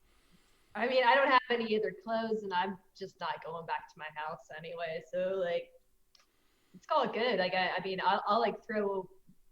Maybe I had a denim vest or something. I'll just. You definitely have your clothes that you wore to community service, Yeah. plus any personal effects could have been brought from wherever you were bunking and crashing and whatnot.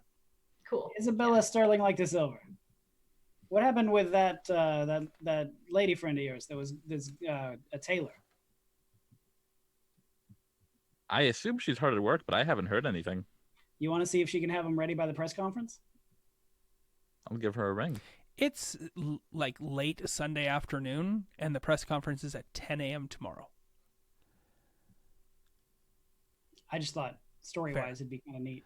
Yeah. Unfortunately, not for this press conference. Okay. Next one. All right. So, you're all in your orange jumpsuits? Mm-hmm. Sounds like it. All I right. definitely have my denim vesta in the back. It probably says like ACAB on it. So, and just a bunch of like anarchy spikes. It's definitely not press conference material for a reason. You get all your Yay. buttons and patches, and I'm like, what are you, in NASCAR? Man, you are so old. Yet not old at all. So it's the next morning. How old does Leo look now? Oh, that's a good question. I'm going to say he stops de-aging when he's in like mid to late 20s, which is about a third of his age when this started. Cool. So he's in his mid-20s because it's been yet another like 11 hours or so. I don't know if he stops de-aging.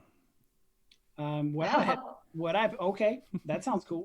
What I had pictured was that it would be something like the stamina edge that lengthens your lifespan. That his lifespan had been extended to like 3 times normal, so he de-aged to like a third of his age.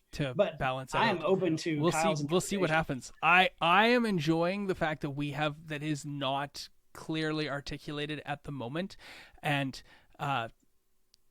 let's just say that it's been an additional 11 hours and he has continued to de-age, but it is no longer a year per hour, that it has slowed down in that Benjamin Button-esque kind of way where he reaches a point where, did he age all that much at this point? It's, not so.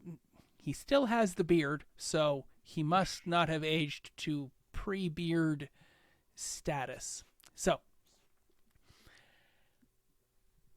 let me set the scene. Tons of people. It's downtown Los Angeles, 10 o'clock in the morning. People are everywhere. They're cheering. There are fans everywhere galore for the Community Service 5, the CS5, the Fab 5. There are signs. There are people clamoring for autographs. People have headshots of you that you did not know existed that they are signing. And these headshots have your like Pulse, Edge, Lucent, Gauntlet, Mesmer. They have the names like across the top. Servicing the city, saving you, sort of things like slogans and logos. And there's a band, some LA band that's pretty, like the Red Hot Chili Peppers are performing in the opening of this because I think they're from Los Angeles. So. They're performing there. They're like, give it away, give it away, give it away now, because that's all that Chili Peppers do is give it away. So they're performing, and the mayor comes out to hoopla as there's like little like electrical fireworks or whatever that happen when she comes on stage, and she cheers and she's like, give it up again for the Chili Peppers, hello Los Angeles, and everybody's cheering and excited, and she's like, and then she gets really serious and she says, we have had a horrible weekend, but we are Los Angelans first and foremost, and we stick through thick and thin. We protect each other, and when planes fall out of the sky, when bridges collapse, when waves wash their way ashore, we stick together, and we save each other, and we stand for Los Angeles.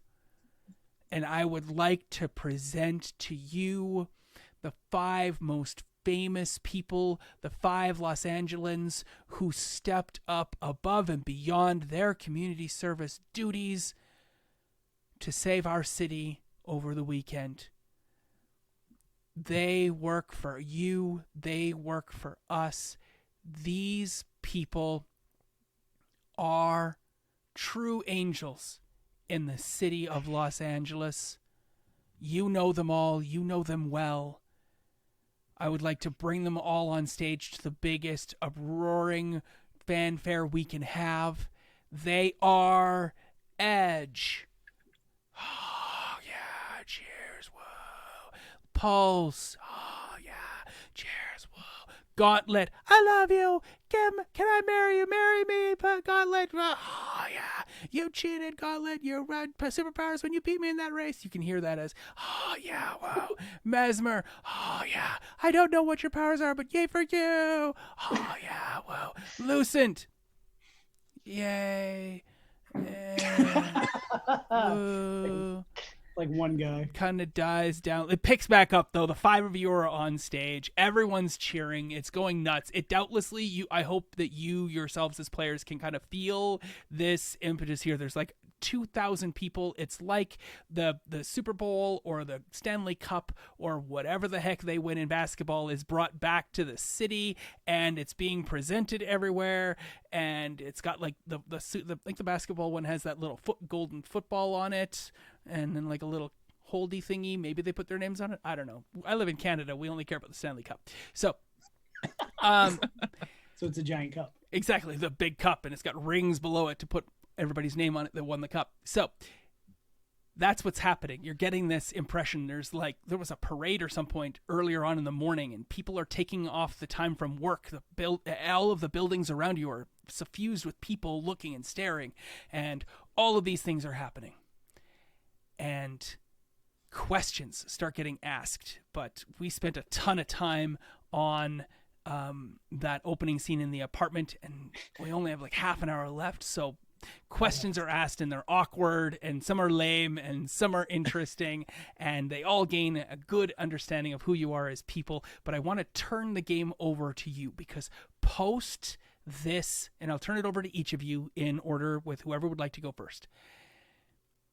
Post this press conference, your characters begin to work down your community service hours by apprehending and bringing in those individuals, those people who were prisoners and were bad guys, definitely not good people. They're using their powers in terrible ways. And over the next 2 weeks, 3 weeks, very short amount of time, you're sent out to go and collect them. Sometimes you're successful, sometimes you're not.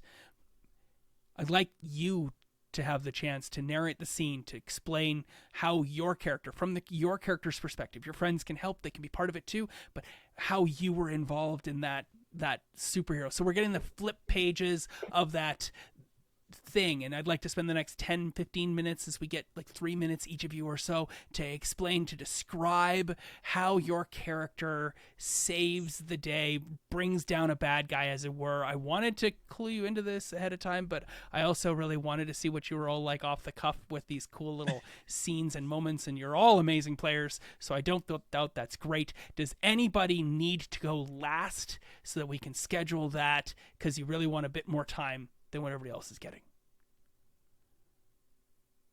Wow, I love you all. Nobody wants to go last. You're all like, cool. Okay.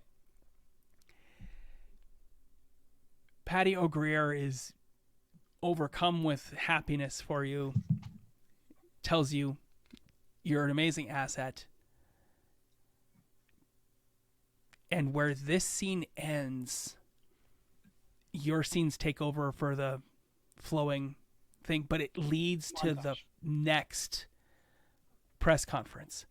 That's the press conference at the end of your 200 hours of community service. So we're going to go from this. The words are failing me, because once again, I start these games too late in the evening. It's a montage. I kept wanting to say mantra, and I was like, this makes no sense. So you go through this montage into the next press conference, as literally more people are there. So who would like to go first? And if you want to just type into chat the number with which you want to go, that way you can feed in. Actually, you know what, we'll do it like initiative. When I first offered it, the person who goes first, you're going to tap the next person by including their character in the scene that you're in, and then their character will take over and then do the next apprehension or whatever it is.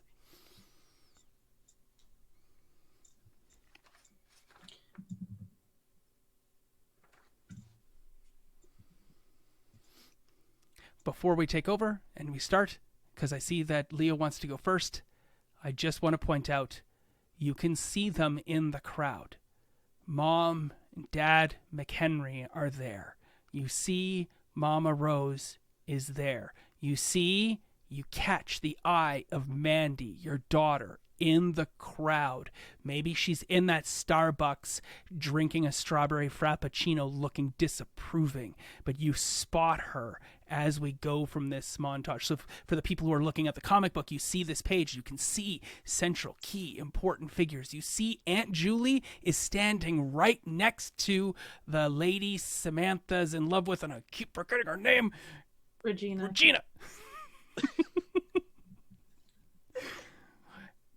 They're standing right next to each other. And you've got Ash's entire crew grouped together as well. They're all there in the crowd as well because this is kind of cool for that. And they will be in the same places when we come back. Take it away, Carl. All right, for the montage going forward, we do have to go after some other dangerous people, but that's not the only thing that we're doing for community service. There are also situations like the plane crash where things have gotten out of control, maybe because of events caused by these dangerous people. And that's where Pulse has really shined. When they show up on the scene, he has rushed in to try to specifically help people and heal bystanders. And he's even been caught on camera like seemingly regrowing a leg where someone's leg was mostly severed at the thigh as they pulled them out of a car that had been crunched by one of these bad guys. And that's where most of the news focus on Pulse has been, is he does help with these lightning blasts that all of these 5 seem to have some sort of a ranged attack that they all over time start getting better and better at coordinating with each other on. But his real moment to shine is in helping the bystanders that happen to be there when shit goes down.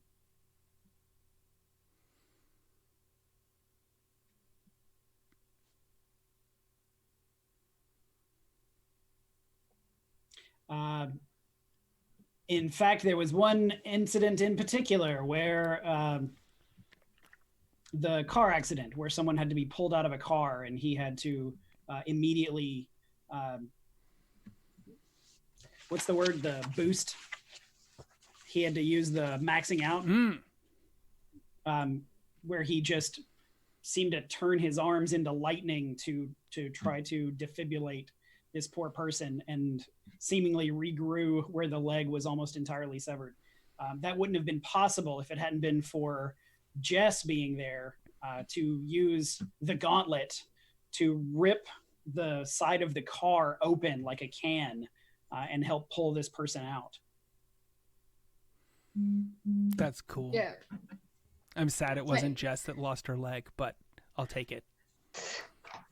I feel like having pulled up the car, it like cuts to me pulling up a piece of metal floor that's bolted to the ground, and just you look down, it's just kind of like a,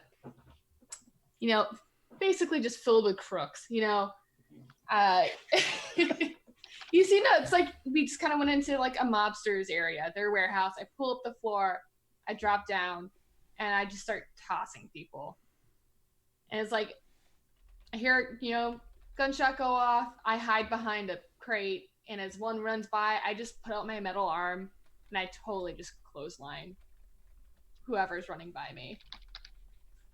So I feel like I'd be knocking out all those people, throwing them. Someone just kind of flies through a door and I hear ticking.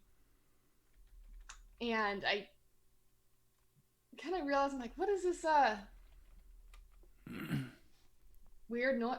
And I look over, it is the stereotypical wired bomb. Clock ticking down on it. I'm like, shit. Samantha! Yelling through the whole, Samantha! And I call for the only person I know who could quickly Google how to stop a bomb in 12 seconds. It literally is Google. How to stop a bomb in 12 seconds. That's fantastic. All right. So Sam would show up and she would Google how to disarm this bomb. And Like using her massive intelligence, she would help to disarm and defuse this bomb, saving all of the people. I'm picturing that that's like her left hand while she's like reading Kierkegaard or something. Like Watching MacGyver, like 40 episodes Yeah, of she's MacGyver like, all right, I at got one this up time. here. So how was your weekend? Like disarming the bomb, reading through Google. She's like, all right, well, that's taken care of. ooh, I just learned to paint. So in addition to like disarming the bomb and stuff, Sam is also going to help like apprehend thieves from museums and things like that, and additionally help to like do some research towards like new methods of containing crime in the city, with using her massive brain power and intelligence, working with the city that way as well. I also see her kind of spending a lot of time with like the LGBTQ communities and things like that, and trying to help them enhance like security for their clubs and their nightclubs and things like that. In fact, she would tap Isabella to help her get in touch with some of these clubs. I think Isabella definitely helps out by being the team PR manager and really downplaying any sort of collateral we might cause, in addition to just doing her best to de-escalate situations before we got to the punching. I think she's definitely going to do a lot of work in the club scene as far as making them safer for all kinds of people, and just ensuring that like nobody's getting into anything too dangerous. And since she is noodle armed, she would definitely enlist Ash as a bouncer. Yeah. I think what happens is that, we kind of own the party scene, and we're kind of cleaning up a little bit for like the bad types that might have gotten powers, maybe like turning them in, but we mostly just like to party. So we like run underground raves, and I go invisible. I scope around, make sure nobody's getting, maltreated in the audience or the rave or whatever. The dance floor is mine, but as a kind of a ghost. And then as soon as I see anything going down, we're making it happen. Plus, we get to use our like charisma and calming composure to make everything chill. Everybody likes our parties because you don't feel a thing. Cool. So do you actually stop any crime after the bomb gets diffused? Wait, there's a bomb? I was sleeping. Sorry. I only come out at night. No, we do. Sorry, I gave like I guess too vague a description, I guess, as far as the general team one. Definitely still helping stop crime. I think Isabella's probably time to shine is definitely finally helping to reform those unicorn Nazis. By convincing them how they can help their community by reading to old people. Yeah. Cool. Yeah, they just convince a whole bunch of old people to join their gang. They might take their social welfare checks. I kind of pictured Isabella Sterling fighting some guy some prisoner guy that was able to like clone and duplicate himself, or create these weird homunculi that come off of his body with her claws, and it gets intense as there's like this big swarm of them that come on, like literally clamber on top of her, and she goes down underneath this big mountain of flesh, and then there's just these bursts as her poisonous claws start digging in and rending them and causing these quantum constructs to explode in pops of greenish smoke. That was the kind of picturesque scene that I pictured from something that Isabella Sterling would have to do, because she's become like Jackie Chan style karate hack and slash close combat master that she never was before, so she's always looking really cool and suave. I kind of picture more like that. Drunken Master meets Wolverine. Mm-hmm. Yeah, sure. Less snarling though, right? Like, yeah, and less more like a Laura drunken than a Logan, right? Yeah, definitely. yeah. And not angry. But Mhm. cool. Chill. Yeah. Like beautiful and deadly together. So, for Lucent, I pictured that like things keep exploding into Lucent, hitting them, smashing them around, and Lucent just keeps getting up and dusting herself off and saying some sort of pithy comeback comment, and then like I can do this all day. irradiating. I can do this all day, and then irradiating them with light.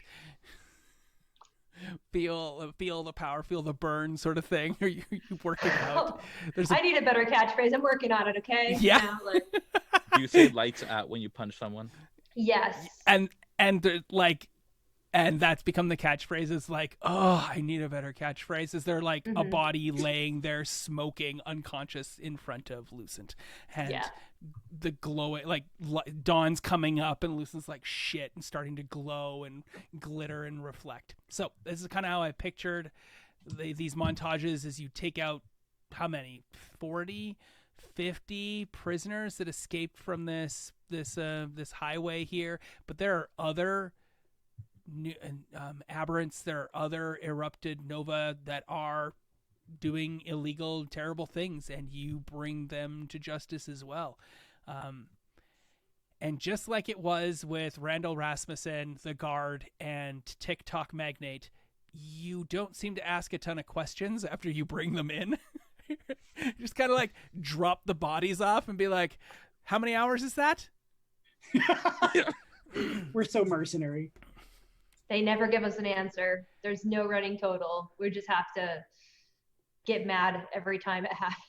Scott Blaze always says no. Yeah. So after you do get a running total, the clock ticks down on your community service hours, especially when you bring in prisoners. It ticks down quite a bit. And that becomes a reward piece. Over the course of this time, you get your super suits. So if you've had a thought about how to change your orange jumpsuit into something else, something more, or add branding and advertising to it like a NASCAR driver, you are more than welcome to picture that in your head. Because when we turn back after the time has passed, we see those people in the crowd, people you've avoided, people you haven't been able to deal with because you've been working out your community service hours regularly, nonstop. We go back to this press conference. People know you well. There's more cheering for Lucent than there was before. Everybody loves Edge because she controls their emotions. Everybody's super excited. People are a little more scared of Pulse. Pulse is looking a little bit more ripped probably than he was because that old person skin sag has pulled back up into firm supple. He doesn't really have the jowls and the chicken flap biceps So going on supple. anymore. Does he still dress like an old man with the tweed? Probably. Hey, he doesn't Orange have any jumpsuit. other clothes, but Orange they don't jumpsuit. fit him as well anymore. Orange jumpsuit. You're jumpsuit. about to burst out of your sweater vest. So if you want to picture that, we come back. Patty Greer's there. It's not the Chili Peppers, but I can't think of another great Los Angeles band off the top of my head. I think maybe Jimmy Eat World is from there, but they're like a one-hit wonder, and I don't know. So another Los Angeles band. Jimmy Eat World is from Arizona. I know, it's No Doubt. They've got Yes. No Doubt back together because in my world, No Doubt never breaks up. So No No. Doubt's there because they're from Anaheim. They're more than willing to come over to LA. They're part of the metropolis, and they're like walking in the spider webs, and Patty O'Gre comes out to fanfare and explosions, tons of questions, awesome moments, beautiful things with your characters. Now the cool part. Your characters have changed over this experience, especially the 36-hour experience, and the relationships and the people you had and the contacts you had and the loves and relationships with people in your family and friends have doubtlessly changed in some capacity. So let's do some scenes here as our characters disperse down to talk to some of these loved ones. Let's kick things off with Mandy because I feel like it'll start things off right. So Mandy's in the Starbucks. Leo comes on down. Yeah, the Starbucks enters the ding. And your phone has let you know that you're now able to connect to Starbucks Wi-Fi. And yeah, there's Mandy with her strawberry frappuccino in hand. Is she making eye contact or not making eye contact when Dad walks up? She probably looks up and sees Dad coming, and it's definitely not a strawberry frap. I think I see her more as a flat white type person. I don't know why. Has like the coffee in hand, kind of like stirring some sugar into it, and then flicking up. Just walking right up to her.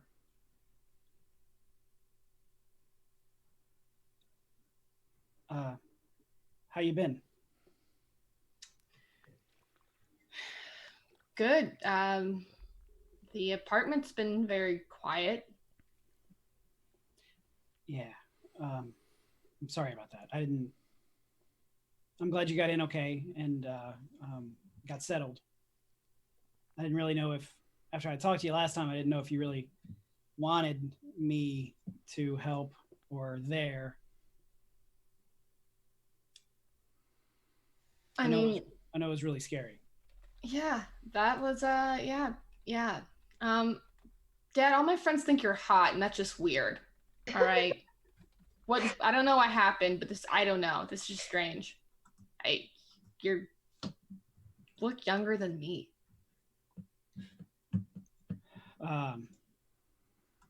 Yeah, I don't know what happened either. I'm just glad that if you had to be on a plane that was going down, I'm glad that I could be there. Yeah. Yeah, that's the thing. So you're gonna move back in? Are you hanging out with your hero friends? You're gonna be wearing some tights soon? Little cape? I don't think so. We do appear to be kind of limited to these orange things, but I don't see tights anytime soon. And you know what? I think I can figure something out so I can keep the apartment and also stay out of your hair if you want to just keep the apartment while you're in town. I mean, he can stop by.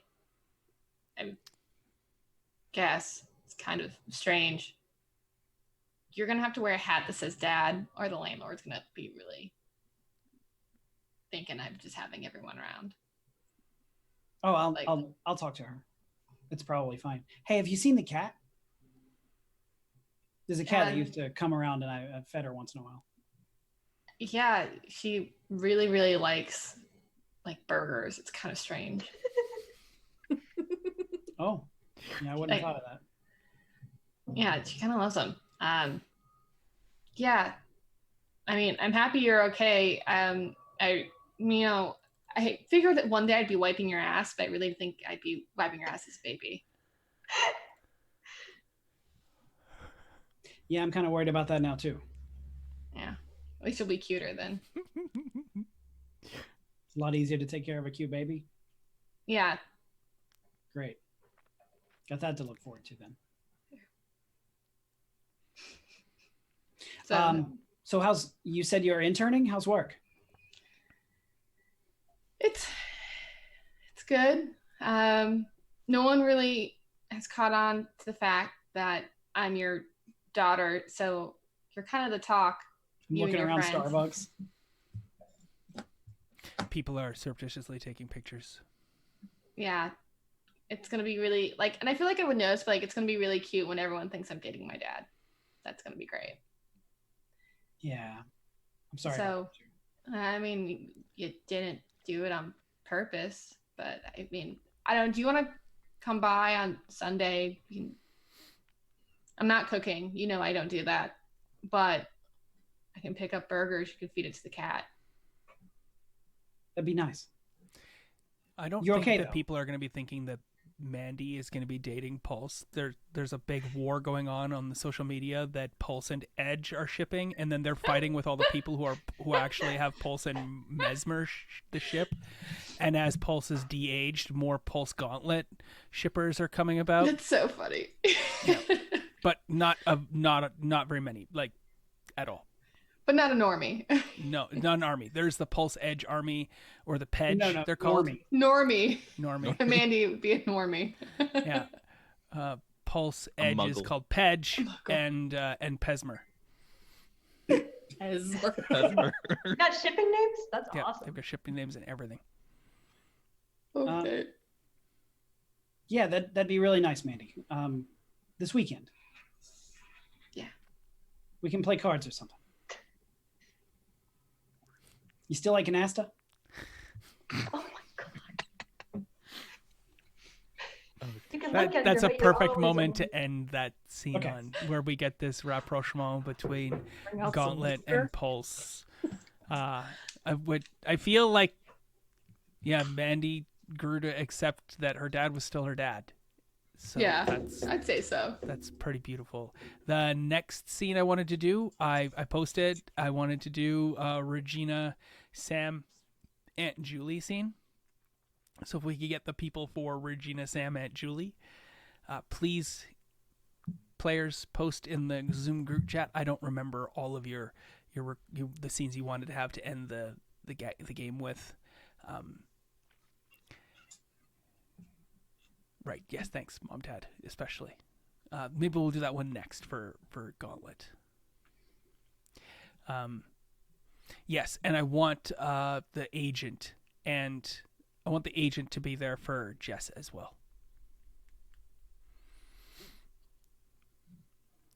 Cool. All right. So Mom and Dad are in the crowd. They're holding I'm Gauntlet's mom. Or I'm with Gauntlet's mom. I'm with Gauntlet's dad signs, and they're wearing shirts with a silver gauntlet that has Jess's face in the middle of it. T-shirts. They both have fanny packs and are passing out like Gauntlet business cards. Have Gauntlet at your birthday party. Have Gauntlet celebrate your bar mitzvah with you. Have Gauntlet challenge you to come get a high five with Gauntlet. Only $50 a high five. Sort of. It's like, it's terrible. Terrible. And of course, your agent is there as well. Your coach has not talked to you since that time. Ooh, we had some shifting happen here because we lost Isabella Sterling. She turned off her camera. So, Whoops, forgot, my bad. yeah, I'll shoot you later. Make me at 9 o'clock. Move this back around. So just so everybody know, it's 9 o'clock. We are we're just gonna go a little later tonight, just because this is the finale. Who is this person? There we go. Everyone is all Carl, over the you're place. me. All right. So, yeah, you're down there right in front. Crowd starting to disperse. Mom and Dad have been waiting for a while. Oh, so we're doing. Sorry, I took off my earbuds, put the other one on. Are we starting with Mom, Dad, not Regina? Mom, Dad. Oh, Okay. yeah, sorry. No, Regina, Sam, Aunt Julie. That's what I wanted next. I apologize. Okay. I apologize. Regina, Sam, Aunt Julie. And then next will be Mom and Dad. I'm just so excited for Mom and Dad.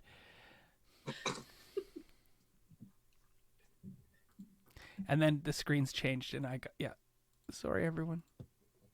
Where are we? Setting scene. Off to the side backstage. Are you nervous? I feel like I'm nervous for you. No one can see Samantha at the moment because I can't get her picture back. Because people... Oh, where did that image go?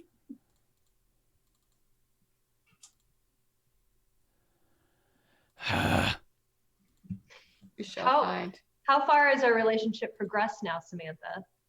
Just to set the scene. I don't know. It's been a few months, so. Oh, it has been a few months.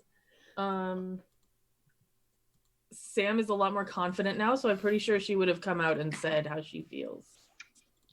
Ooh. All right. You're definitely getting an encouraging kiss before you go out on stage. Really? That's amazing. Yay. I mean, yes. Just That makes so you proud of you. Hi. Yes. I know that you had to take off time from school, but you've been doing so good, and like everybody is so happy to have you back. We know that your research skills are going to be amazing, obviously. I mean, yeah, like this has just like completely changed my life. It's changed For the better. mine too. I know. So I'm proud happy. of you. I'm sorry, I'm gonna cry. Oh, it's okay. It's okay. Don't cry. And she like wipes the tears away with her scarf. It's okay. Don't cry. Yeah. I'll just, after all of this hubbub, we'll just go back to my place, Netflix and chill, have some wine. I've got like great spread from Whole Foods. Ooh, that sounds really good.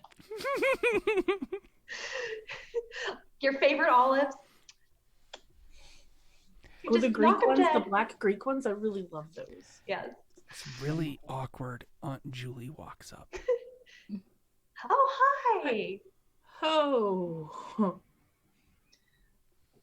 Hi, Samantha. Okay. And Samantha's friend. Just girls being pals. Yeah. Hi, Aunt Julie. Why are you here? Well, you have avoided me, I feel. I know you've been very busy, but I am your family. You could call me back. You're right. I totally should have called you back. I'm sorry. Are you going to enter to your friend? Who is? Hi, I'm Dr. Regina Smith. Nice to meet you. Yes. This is my girlfriend. Seeing each other for a few months. That's why you have. Oh, okay. That's why you haven't called me. I see. You've been very busy with the beginning blooming of love. Okay. We could set up a brunch date. I'd love to meet you and hear stories about Samantha. She hasn't given me a lot of information about her growing up. So. yeah. Let's not do that. I have a lot of stories. So Yes. Aunt Julie, yeah, how are dads? Good. They're good. Yeah. Well, yeah, so okay. I think you should both come over. Mm-hmm. We'll pencil it in sometime. After church.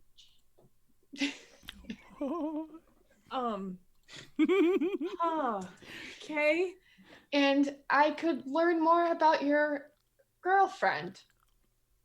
You really want to do that? Yes. Yes, yes. That would be great. It'd be Wow. something. I'm All like, right. Yeah, baby steps. Let's do that. Yeah. Okay. It's nice talking to you, Aunt Julie. Just like, yeah, kiss. And like leans in and does like the awkward, like, yeah.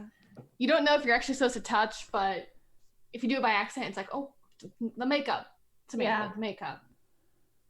And like does the same to Regina, but like a little farther away since they're strangers. yeah, there's a little bit of a, an awkward pat on the back. Christian side hug. Yeah. Leave room for Jesus.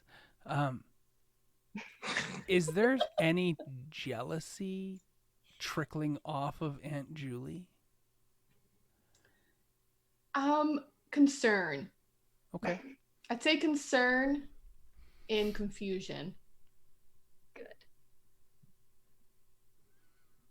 Okay. Oh, this is probably the best her niece has ever looked in her eyes before. Her niece is famous now. Before she was kind of like, in Aunt Julie's eyes, kind of like a deadbeat. With schools for a thing that most people don't make money from. seriously judged her choices. Now she's dating a doctor. And she's famous. So Cool.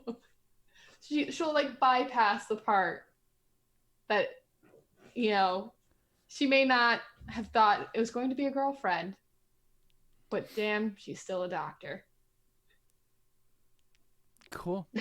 And I think that's the best you could possibly ever get from Aunt Julie. Yeah, And then maybe the last time you see her before another required familial holiday. and I'll be like, no wonder you didn't tell me about your family, but I'm so proud of you. When I came out to mine, my Aunt Agnes was not happy, so you did good. So my dads are, I didn't have a mom. I had 2 gay dads and Aunt Julie. And Aunt Julie was like the anti-gay, go to church, how dare you. Oh. Yeah. Okay. Yeah, that was Aunt Julie. I was going to say, I didn't think your family would include bigotry considering about your dads. I mean, but you know, everybody has And Aunt Julie? through it, and Aunt Julie, and Yeah, I'll make sure I'm really feels comfortable. kind of blown away that she showed up here and was like friendly and Yeah. didn't accuse me of stealing something again. Stealing. Yeah, that's her MO. She accuses me of stealing anything she misplaces. All right. Well, yeah, we're not. We'll get her some nice flowers on Easter, and we'll just call it good. Okay. Yeah, it seems like Aunt Julie's level of respect for you and probably deference to this, like all of the news about the heightened intelligence of Mesmer has definitely given you the scene that you had there. Interesting. Back to the scene that I misdirected initially. Mom and Dad. Oh. I don't know why you said it's like rush to change. Yeah, Aunt Julie has bragging rights now. She gets to brag, so she's gonna just I know. gloss She over will the totally look bigotry a little over bit. the. Well, she's like, I can just tell people she's dating a doctor. Yeah, I don't have to say mean, anything else more than that. She's still dating a an doctor. asshole, She's dating a doctor. but she's an asshole. She who's- doesn't have to care about the fact No. that she's in a homosexual relationship. She doesn't bring that up. She just says she's dating a doctor. She's taken care of. So it is selfish Yes, entirely. absolutely. Aunt Julie is an asshole. Yeah, I totally got that from you. I just wondered if there was any of that subjugated wish that her Christian hardcore disallowance Western Baptist style was pulling at herself, and that's why one of the reasons why she disapproved of Samantha so much. So She's not the nicest person, but she's you know, an asshole when it suits her. Sweet as she can possibly be. absolutely. As When it we benefits. vamp while everybody else is super busy. I'll let everybody know we're 9:10. I would love to go another 20 minutes or so. There's this scene here. If anybody else doesn't post anything else to the Zoom group chat about about any other NPCs that they want to interact with, I know Mama Rose is one and needs to come. That will happen. So if you want to get ready for Mama Rose or have her nearby, that'd be Are you great. ready?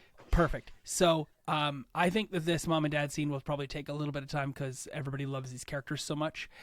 Post this scene, we will do a denouement. You know how we did the montage? Well, I want to know, and I have some pointed questions to ask my players in regards to how their characters move forward from this moment. Their community service hours are done.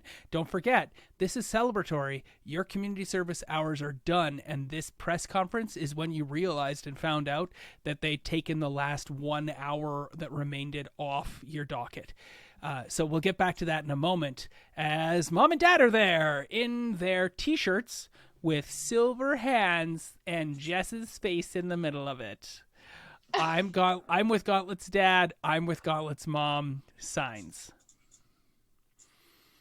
Oh man, get your Gauntlet merch right here. We've got it right here. We've got shirts and mugs, and I think we've got bookmarks. The mugs are even in the shape of a silver fist. Mom, Dad, Mom, just no. Oh, sweetie, I'm so proud. we're so proud of you. It just feels wrong. You can't sell things with my face on it. Just Why not? wrong. It's a lot of money. It'll help pay your student loans. We worked really hard on that face. We did. Oh, On Your the mama, t-shirt. your mama bought a new design program called Cricut. Yeah. I did. It's great. You iron them right on.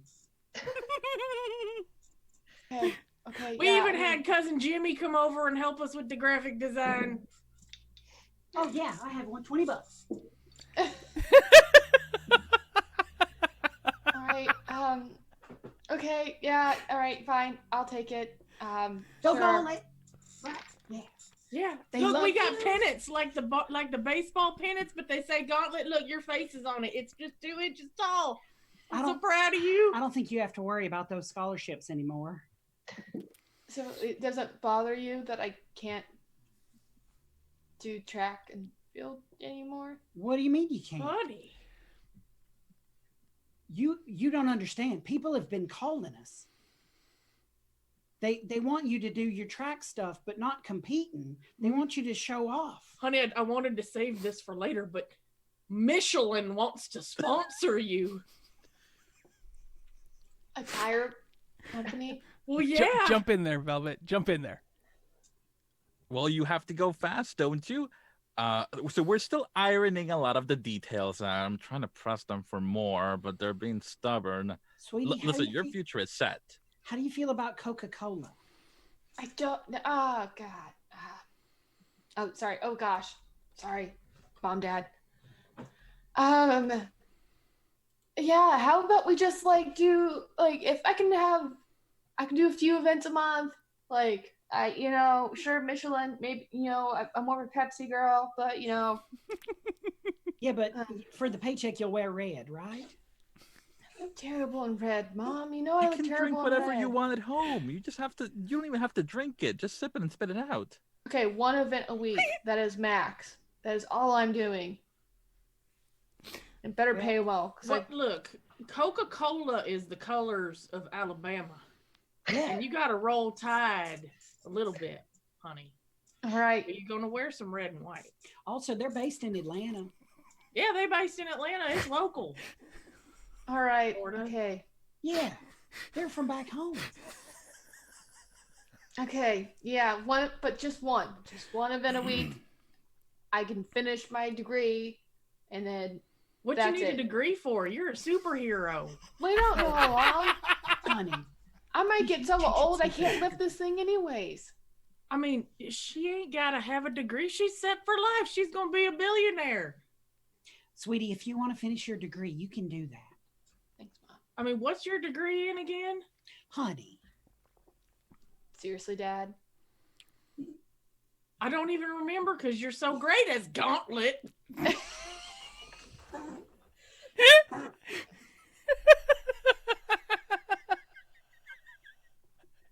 Say it Athletic again. medicine.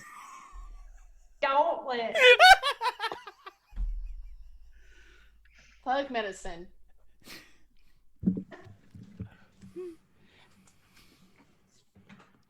I was going for. What is it, honey? Martha, what? I just, you shouldn't pressure her like that. It's not like she's just that other person now. Yeah, I have more t-shirts. Uh-huh. She ain't just that other person until your paycheck comes into it. Well, We're gonna talk about that chicken in your purse. You don't need to be carrying that around. That's some like non-sanitary stuff. I almost man. forgot. Sweetie, are you hungry? I'm She's always always hungry. I brought a snack. Thanks. Wait, did you put the hot sauce in there? Yes. All right. I don't know how Let's much see. you eat anymore, so I brought the whole bottle. Yeah, I'll just take it. I'll take it out.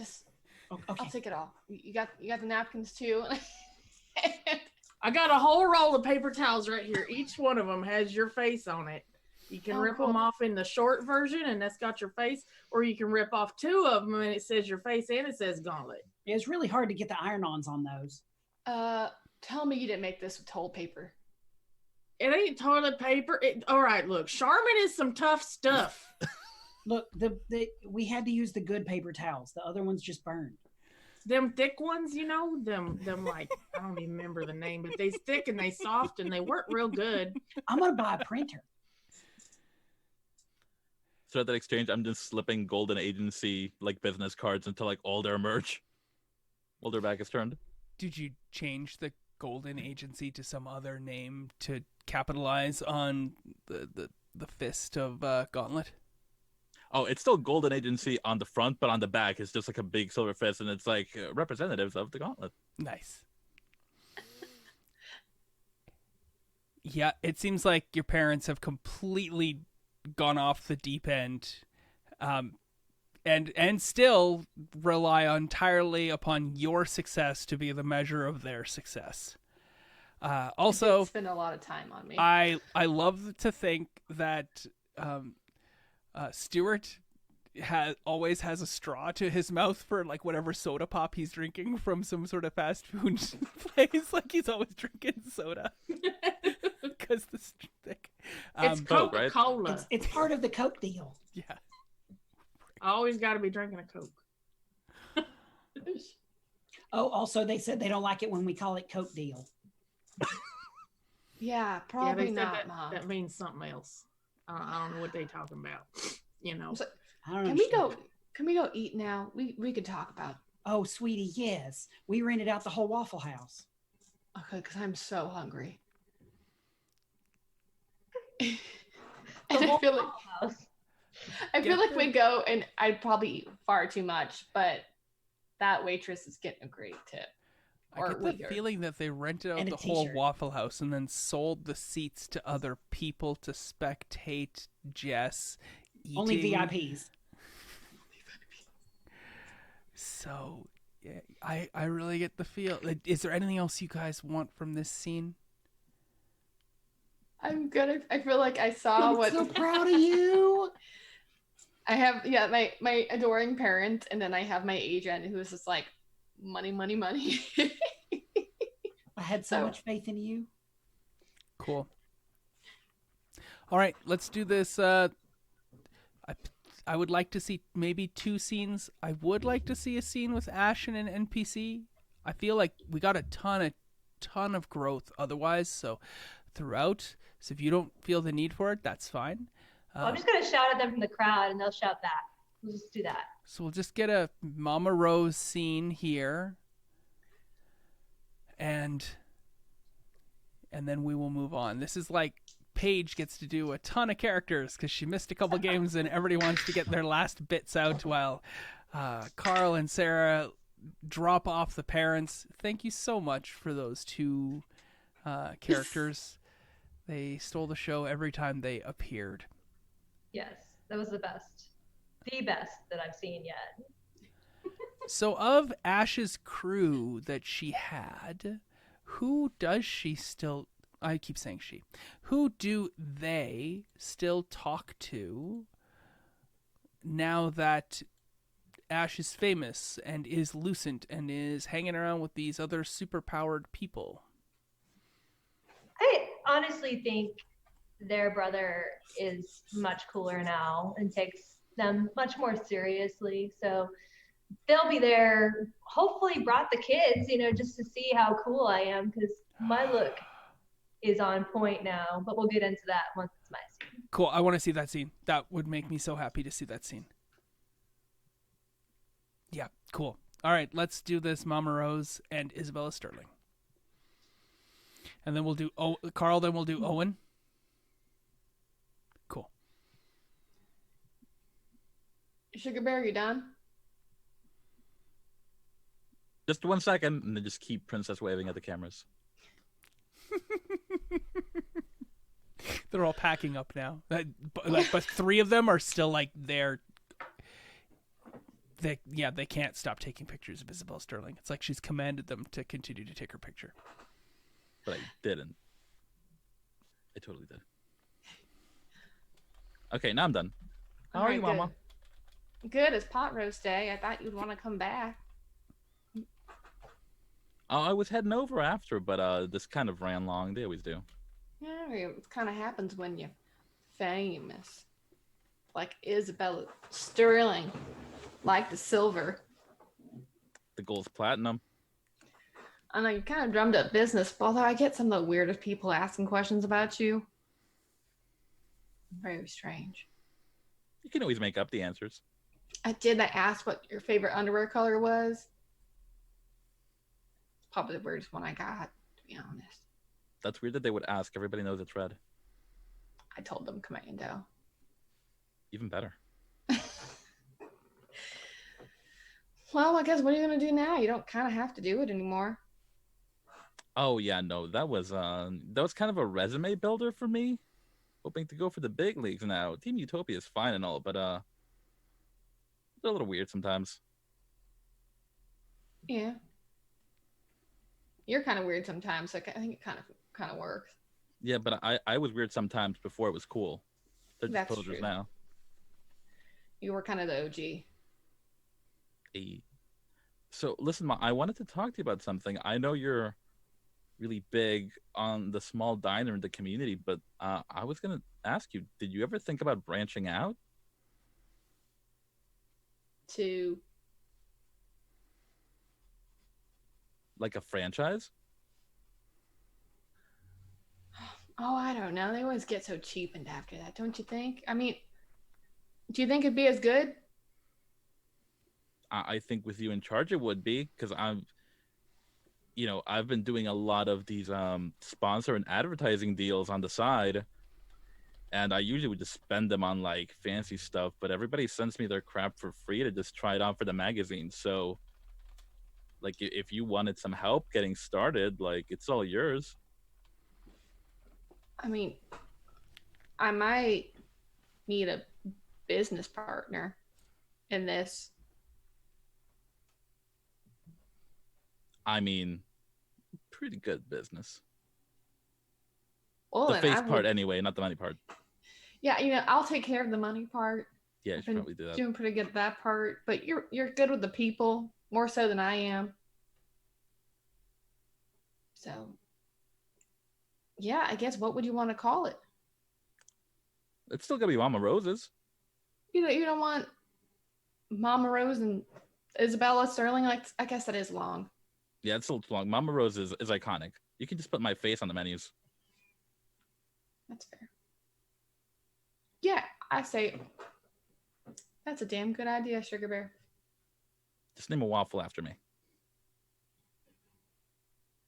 The Isabella. That works. The Queen Isabella. Oh, the Queen Isabella. Of course. Definitely gonna have some raspberry sauce on that thing.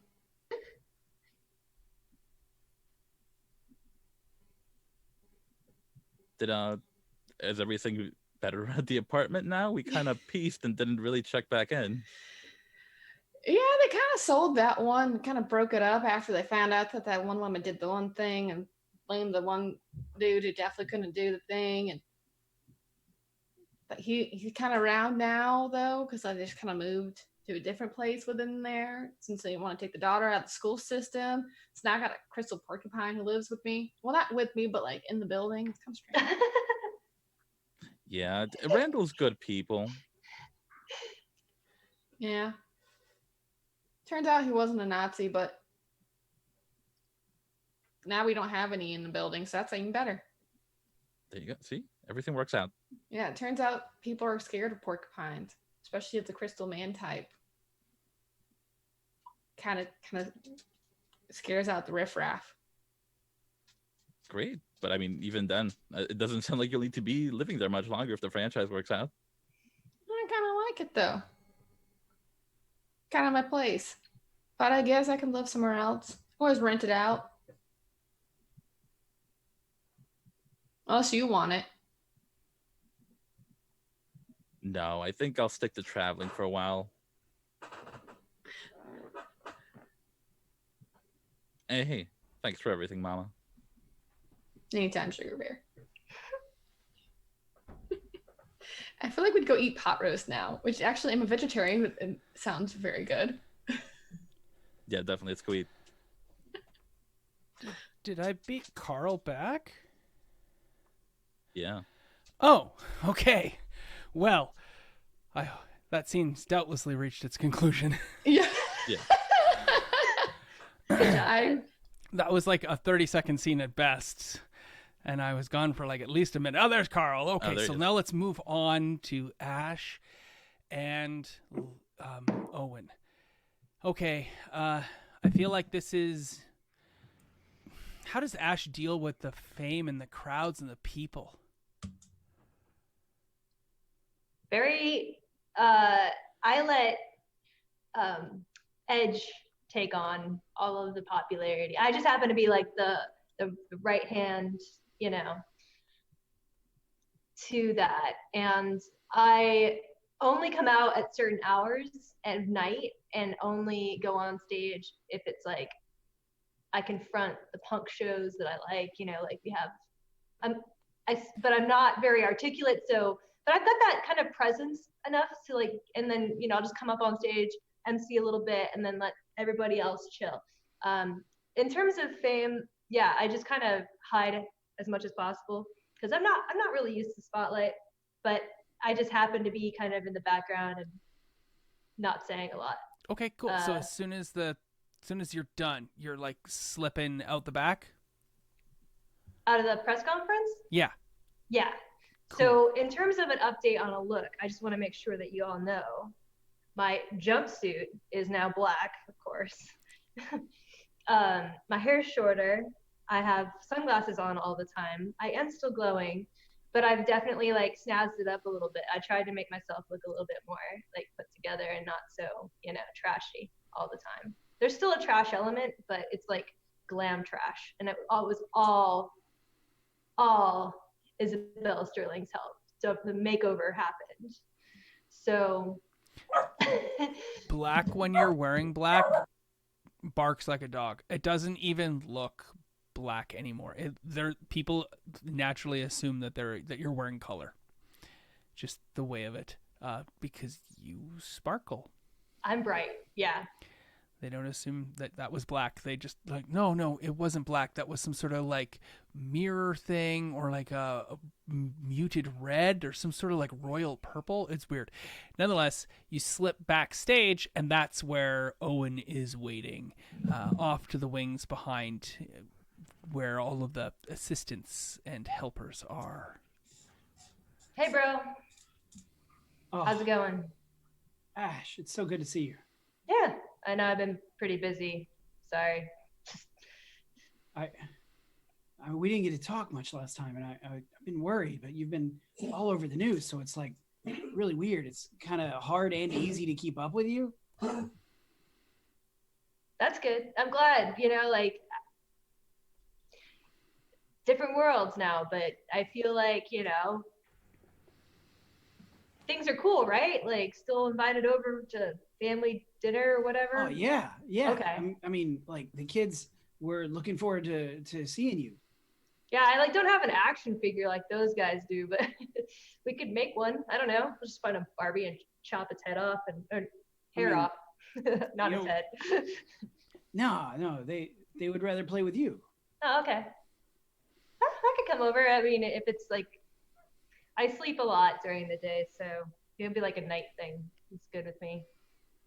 All right. I mean, they like have school and stuff, so we Yeah. go pretty early. I can I'll swing it. Just give me a time A and couple date. small people's heads keep poking out around a corner. You notice Did you this, bring Ash. the kids? I mean, I didn't know if it's okay. Yeah, for them to, like, be back totally. here. Fine, guys. You don't hide them, man. I cool kids. All right, so he's gonna go get a little boy and a little girl and lead them forward, and say, Daddy "Kids?" said we're just supposed to call you Ash. Yeah, thanks. I do not even know what that superhero name thing is. It doesn't really like register anymore. So yeah. Right. No, like I told him that like you're not their aunt or their uncle. You're just you're their yeah. Ash. Yeah. But Yeah. we're family, right? Mm-hmm. They Yeah. give you the biggest hug. Their Come eyes are like here. brimming with tears, and they're like, and Small people. the girls pulling on your jumpsuit to pull you down to her level, Mm-hmm. and she says, "I missed you." I missed you too, buddy. Sorry I haven't been around more. But I can come over and go play, do kid things. Do you still have a video game system? We could play like. Yeah, I Wii got or the something? Switch. I got the new Pokemon Shield, and then so Cool. that's gone for the next like 3 minutes. Yeah. Yeah. Mhm. Finally, Owen is able to take the control of the conversation back to adult levels. Okay, sweetie. We gotta wrap up. All right. All right, have I'm sure fun. we can't keep Ash all day all Yeah. to ourselves. But Just, maybe we can plan something. Yeah, just text me. I actually still have the number, but I actually have a phone now. Who knew? I have a phone that actually works. So yeah, just Oh. So text. like you probably didn't get all those messages before then. No, no. It wasn't really a texting. Okay, kind of good, phone. because I left you a voicemail a while back, and you should just ignore that. Okay, I'm happy to. If I got it, I wouldn't even tell you if I did. So. Okay. All right. How does All the right. scene Great. end? That's great. I'll be like, hey, what kind of toys do they bring over? I don't want to do anything gender specific. Is there something like a game or something? They're really into the Switch, and I don't know what any of that shit is. Okay, I got it. I got you, bud. I got you. All right. And how does this end between the two of them? Is there a hug? Yeah. Whoa. Very awkward. But got a little pat in the back, like, buddy. Yeah. Maybe a little bro,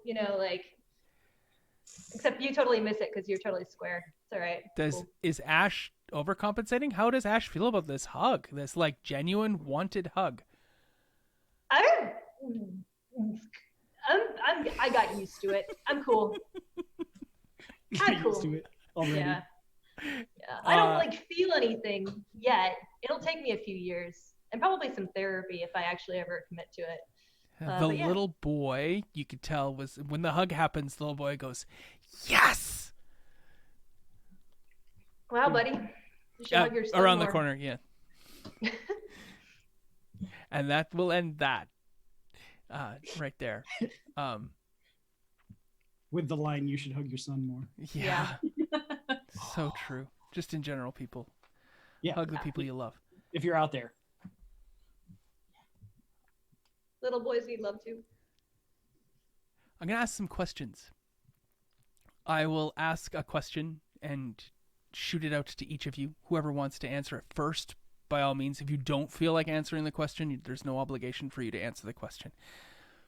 But it is at this point that the story has largely ended for my tale. But because this isn't my story, this is your story. These are your characters. I would like to know what happens next for these characters, not in a specific way, but in kind of a general way. That were I to pick up this game a year from now, 5 years from now for these characters, they would still be here, and or not, depending on your decisions. Where are they at and whatnot? So my first question is, how have you changed? At the beginning of game 1, we had a scene where you all experienced your mea culpa and had to do 200 hours of community service. We know who that person was, and we know what has occurred to them over the last 22 hours of gameplay. How have they changed?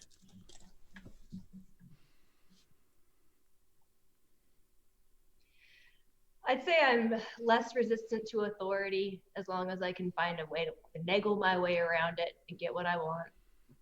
Because I kind of want to incorporate myself into society a little bit more now that I've got a taste of it. So, maybe sometimes I do like to go shopping in a store, or go to a place that has bistro cocktail stuff or whatever. I never thought that was a possibility for me, but here I am, and introducing myself to the bourgeoisie. So yeah, I'm a class traitor.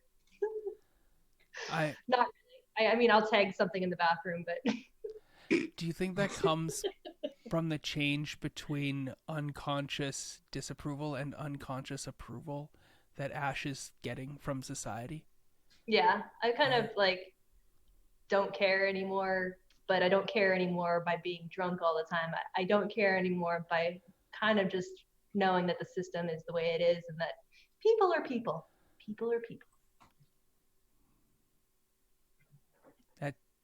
That says a lot about what we need to do as a society to change our unconscious disapproval of people.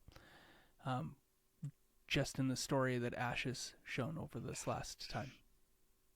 Thanks for that. How have you changed as a character? Definitely, I feel like Jess had a really rigid schedule before. She had to train. She had to like keep her scholarship. She couldn't eat what she wanted. Jess has got it great now. She eat whatever she wants. There's no consequence. She's getting her degree. At some point she gets it. She has to work. She doesn't have to she still trains because she always enjoyed that, but she doesn't have to compete anymore, which she had been doing since she was a small child. So now she gets to do what she wants. She gets to eat sandwiches with mayo. All the time. All the time. Just Mayo. Yeah. Hmm? Yeah. It's not even the whole wheat bread. It is the full, cheese rosemary covered bread. It is. I imagine you have like a Subway and they know your order because you're going to get the party size every time. They're like, and they know exactly what you want. And yes, you do want chips. Yes. I get the feeling that Jess has always been one to quickly accept responsibility, but that she didn't realize that different responsibility comes with potentially less burden, and the burden of responsibility is much more easily shouldered now than it was before. Mm-hmm. I mean, now she just tries to, she still helps out. She's got, a crazy arm, so she still helps out, with plane crashes and bad guys and still, does all that. But now she does this all in sweatpants and just hanging out and chilling. There's she does not need to perform the same way as she did before all the time. She does events. She wears a Coca-Cola shirt, but it's not quite the same as before that she had to always be on it and be the sports star. And now, she turns 21. She has a wine cooler legally.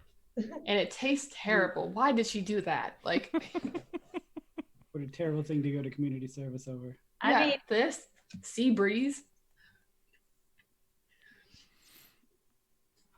From a person who can no longer actually drink, I can tell you what tastes good. So taking Jess out for night on the town on our 21st is gonna be you're partying with me. We're going to a strip club. Ash is like, you're not 21, so you're blacked out. Dude, Sam is totally going to that party. Yes, you are. There better be a buffet at that one. And she would bring Regina and introduce her. Yeah. Aww. This is so sweet. I'll take you to the best strip club in town. Girls are amazing. Cool. Okay, how have you changed? I think that Sam has gotten more confident. I feel like a lot of the pre-power Sam was trying to prove that she was valid and worth something because of how much criticism that she went through for her whole life. So it was always trying to, I'm good enough to do this, I'm good enough to do this, and now she just knows that she is. So she has that confidence to her, but it's not going to be like a cocky confidence. It's going to be more of a like, wow, I don't have to prove this to anybody now. Like self-realization. There's no longer that burden of proof that you require for others, and that even if you don't know the others, you always felt that burden of proof before, and now there's no doubt. And as a result, there's no requirement for burden of proof. Proof is in the pudding. It's opening a phone away. Look at Paige. She's like, there's pudding. That's cool. Yeah, like that confidence level comes from doubt. And so your self-image could never be one of a hero because there was so much doubt in your own value, in your own worth. And when that doubt was removed, we saw the lady who was willing to talk to an entire apartment complex subconsciously because her voice reaches all those ears. I definitely feel like Jess would forever call Samantha for anything she could not figure out herself. Like she could Google it, but like she'd be like, call Samantha. She's like, why say hey Google when you could just say hey Samantha? Yeah, hey Samantha. Get on speed dial. Exactly how many seconds for Hot Pockets? I love it. It's like the box in my hand. Like, still call Samantha. It's never right. How do I get it so it's not cool in the middle? Okay, how have you changed? Leo has clearly changed physically, but as a part of that, he's also grown more confident. He has an air of a man who has seen some shit and been around for a long time, but in the body of someone in his 20s. I think that Leo has always been the kind of person who would try to help others, but it's not always easy or convenient. And now it has become not only a requirement, but as he does it more and more, it's something that he doesn't understand why he didn't help people all the time before. I get it. I love that. Huh. So Leo had been so beaten down that he didn't feel that he was really qualified to help. He always felt that he could, and he wanted to. He started life with all these ambitions and was beaten down. He started as a pilot and a medic, and by the time he got out of the military, he had just been drilled into him so much that he knew he wasn't capable of being a doctor. He knew he was never going to be even a paramedic. He couldn't live that life. He was told so many times too, no, step back. No, you're not good enough. No, you can't. Right. And now that it has been all of their jobs to actually get out there and do the thing. And you are literally the person who's told, Leo, we need you. Leo, get over here. Right. Leo, you need to save this person. That's pretty cool. So by the end of the 200 hours, he doesn't understand why he wasn't doing that all the time. Cool. Velvet, how have you changed? How's Isabella Sterling changed? I think Isabella Sterling, like the Silver's she's kind of been forced to get her shit together. I think prior to that, she was always just a blitz from one high to another, and no one really had any expectations of her besides just show up, be cool, and that's how we'll remember you. But now, on top of having the ability to do something, she's been forced into sobriety by her toxin immunity powers. So now she's kind of forced to confront the areas around her that need help. Cool. Yeah, she had to confront herself, her own. Yeah, that makes perfect sense. She had to recognize that. Oh, that's so complicated, Velvet.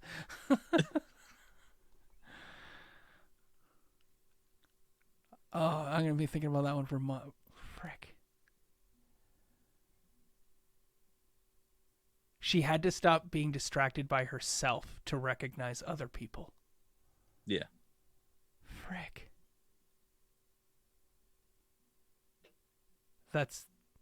Huh. Okay. I have so many other questions, but it'll end up taking forever. So yeah. How do you deal with the fame? Is something I wanted you to all think about, is because you are all fame. That fame stretches beyond Los Angeles. It becomes a national phenomenon. You get invited to something called Team Tomorrow, and your image is crafted. It is part of the Project Utopia to make the world a better, safer, more wonderful place. You're all tapped in some capacity to be involved in Team Tomorrow if you choose to do so. There's no requirement. Your 200 hours of community service are done. You owe no debt to the city or to society. So, with that in mind, what is community? Community service is the name of this game. It's what I've been trying to harp upon the entire time. I took 5 misfits who seemed to not quite fit their community. It was part of the obligation of this campaign and this game was to make a character that had done something wrong, had fallen and had failed their community. And we have seen through your How Have You Changed, how you kind of started to fit into community. So I want to turn the denouement over to you. Feel free to answer those questions. What is being a hero? What is community? How do you deal with your fame? Where are you a year from now? In your little wrap up, you each have a couple minutes if you wouldn't mind to do that for me. Then I have one tiny scene that I want to cap this off. It's like the end of the book. There's a blank page and then there's another fucking page, and I'll give that to you if you'll all give me your best. Tell me where you're at, what happens, how do things go a year from now for your characters, and are you all still together? That's the big question I want to know. Go for it. And since I don't want to push anybody to start first, we'll just go with the way we introduce ourselves. So, yeah, let's do that. How about you introduce yourself, tell everybody where they can find you, and do your conclusion piece with this. Where are you a year from now? Are you still with the team? I've been Velvet, playing Isabella Sterling like the Silver. Thank you all so much if this is your first time watching, or if you've been following us this entire time, as well as you YouTube folks, if you're binging or just catching up. I think Isabella Sterling's definitely done her best to stay close to everyone and help boost them in their individual endeavors. I think she's definitely made an effort to help Jess be cooler and let Ash know that they're definitely wanted, but that they're not obligated to hang. We're hanging all the time. I think she's definitely helping the Fab Five out and doing more community outreach. But she's kind of cut ties a little bit with Team Utopia because the way they were being so shady was too shady even for how shady she is. Okay. And she's just kind of done her best to be to kind of usurp Francis as the social media mogul. Mm-hmm. You're an influencer now. Cool. Yeah, I love it. Now that there's a vacancy. Yeah. Gotta fill that power vacuum. Well, TikTok had to be replaced because their servers were destroyed, but they came back. They come back. Spearhead Vine 2.0. Yeah. All right. Hi, I'm Carl Jordan. I've been playing Leo. Leonard Upton was a complicated, as Kyle said, beaten down man. And I really enjoyed playing to the moment where we actually do get to the end of our community service. And I think in the year that comes after that, he would embrace the Team Tomorrow invitation as an opportunity to go do more good for a larger area of people. Yeah, I see him changing his orange jumpsuit for whatever uniform Team Tomorrow is using and being a trailblazer for that. Does he continue to de-age? In my mind, no, he does not continue to de-age. He reaches his mid-20s or so and then begins aging normally again, but at like a third of the normal rate or less. I picture him sticking around as a figure, a keystone for either this city of Los Angeles or even for this region for Team Tomorrow for a very long time. Cool. Yeah, I'm Paige. You can follow me on Twitter as D&D and Paige. You can find my work there, and then otherwise you can find me on Mondays on Scrat for the next like 4 weeks or so. But I'm playing Jess, who a year from now, I feel like she definitely helps out with the team tomorrow, but maybe not in such an official capacity. Like, Jess isn't here to wear spandex. Jess is here to roll in with sweatpants and hair and a pony. You know? And I feel like she'll keep in contact with friends, even with everyone, the Fab Five. Like, guaranteed if you're like, I need to talk to someone. I need terrible advice and I definitely want to eat. You'd call Jess because she's not good for the advice. She's a little too obtuse for it in terms of the person, but she will definitely get brunch with you because God, does she love potatoes. And mimosas. Cool. Yeah. Really, just give her the whole jug. She's good. Yeah. So is she a superhero? She's super and she's a hero, but she's not a superhero. She helps out. Disappointment of mom and dad. Yeah, but she doesn't really care for the whole title aspect of it. 'Cause it's work? Now she'd just rather do it in sweatpants instead of tights. Oh, okay. I mean, but like, is she part of Team Tomorrow? And yeah, okay. Yeah, she's part of Team Tomorrow. Cool. But probably not the face. No, she's the fist. This makes perfect sense. Yeah, the fist. Cool. Nat? So I am Nat, Ashes for Foxes, as you may say. I've been playing Ash. I'm going to talk like Ash this whole time. Ash is not part of Team Tomorrow just because they tried to unionize, and that got broken down really quickly. So they agreed to come in on a speculative consultant basis as long as they're paid. Hopefully making a little bit of change out of that, but mostly just trying to, their services are offered to anybody in need in the community, even if they can't pay, and also definitely renting a sweet pad that has a pool and letting anybody crash on their couch whenever they want, have a date every week to go play the Switch, even though it's just this tiny thing and they got to put it into TV and I just don't know. But yeah, no, sweet system of street rats with me as their defender. That's what we're doing. Cool. That's my community. Okay. I'll still hang out in front of the Circle K with you guys if you need it. Huh.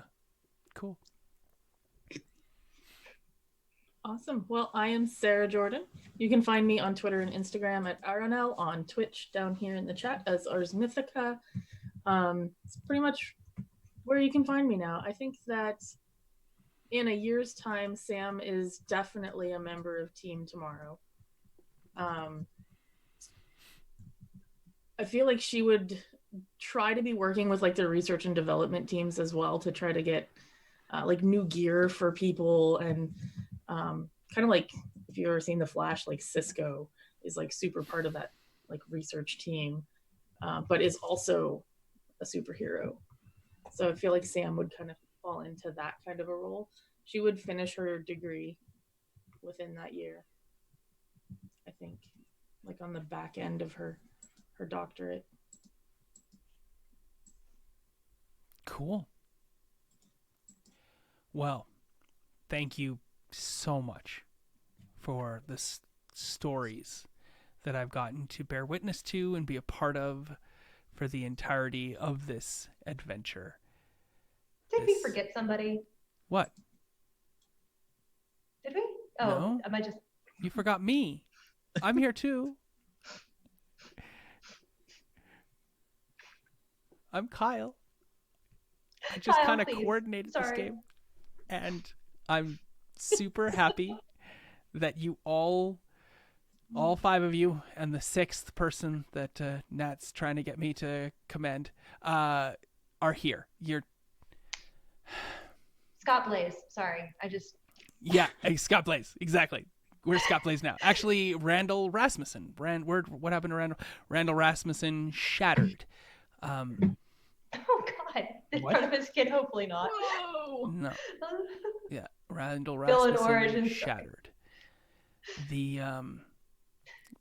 There's been an ongoing thread. I don't know if you noticed that throughout the game, but some of the people who developed superpowers, those superpowers failed them, or they failed their superpowers, right? We had Magma Man essentially explode in an inferno and could not control his abilities. Randall Rasmussen also could not control his abilities and shattered, much like a dropped beautiful crystal elephant, and then your grandmother didn't talk to you for 2 years. That sort of thing.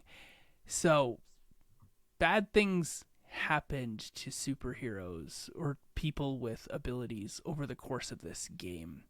I was kind of alluding to that with you all, that your powers were in flux unless you learned to control them, unless you learned to accept them, unless you learned to embrace them.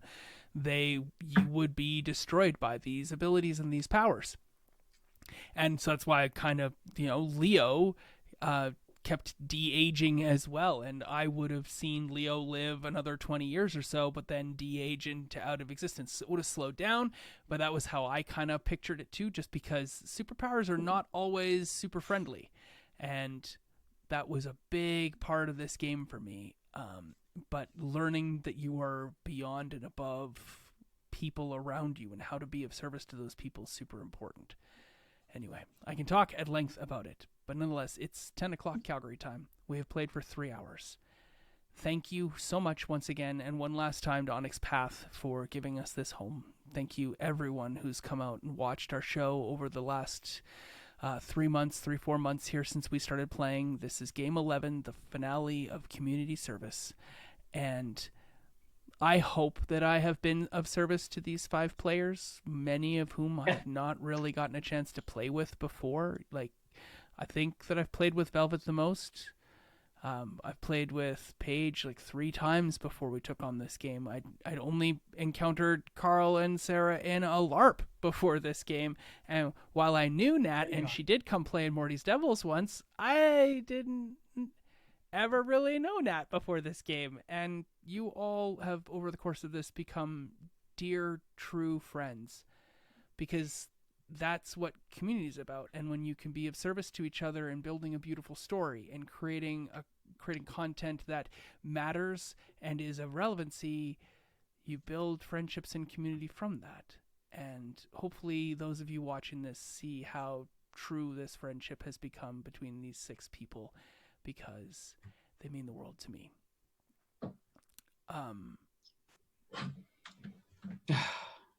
Yeah, Mikhail. That's it for me. I'm so sad to see this game go, so I will end this not the way I normally do. I will end this with a scene. It's dark. There's a crackle of a fire above. Some sort of sounds of trauma are going on. Not close, far away. It's dark. It's damp. It's wet. It's smelly. There's a pool of dark rancid, rank water. And upon the pool of water is a skin of what seems to be like oil or something, and it's smeared out and dripping from up above. There's a sound of a voice saying, "Oh no!" And then silence for a very, very long time. And eventually this skin, this oily residue on this water moves, jiggles, starts to coalesce, pulls together. And a face or something starts to appear, and a voice echoes as we fade to black. Leave me behind, will they? I'll show them. And that's the end. We have an arch nemesis in Puddle Girl. Oh man. We put her in a garbage bag. We did. We tried, okay? We tried. She's the one that went into the sewer, okay? We tried. We probably didn't get all of her. We Didn't kinda get leave the her, but- essential of her. Anyway, that's it, folks. The evil half. I'm going to stop the stream now and bid Oh, you all man. adieu. Thanks so much for tuning into community service. Thank you, Kyle. Goodbye. Thank you so much, Kyle. Thank you.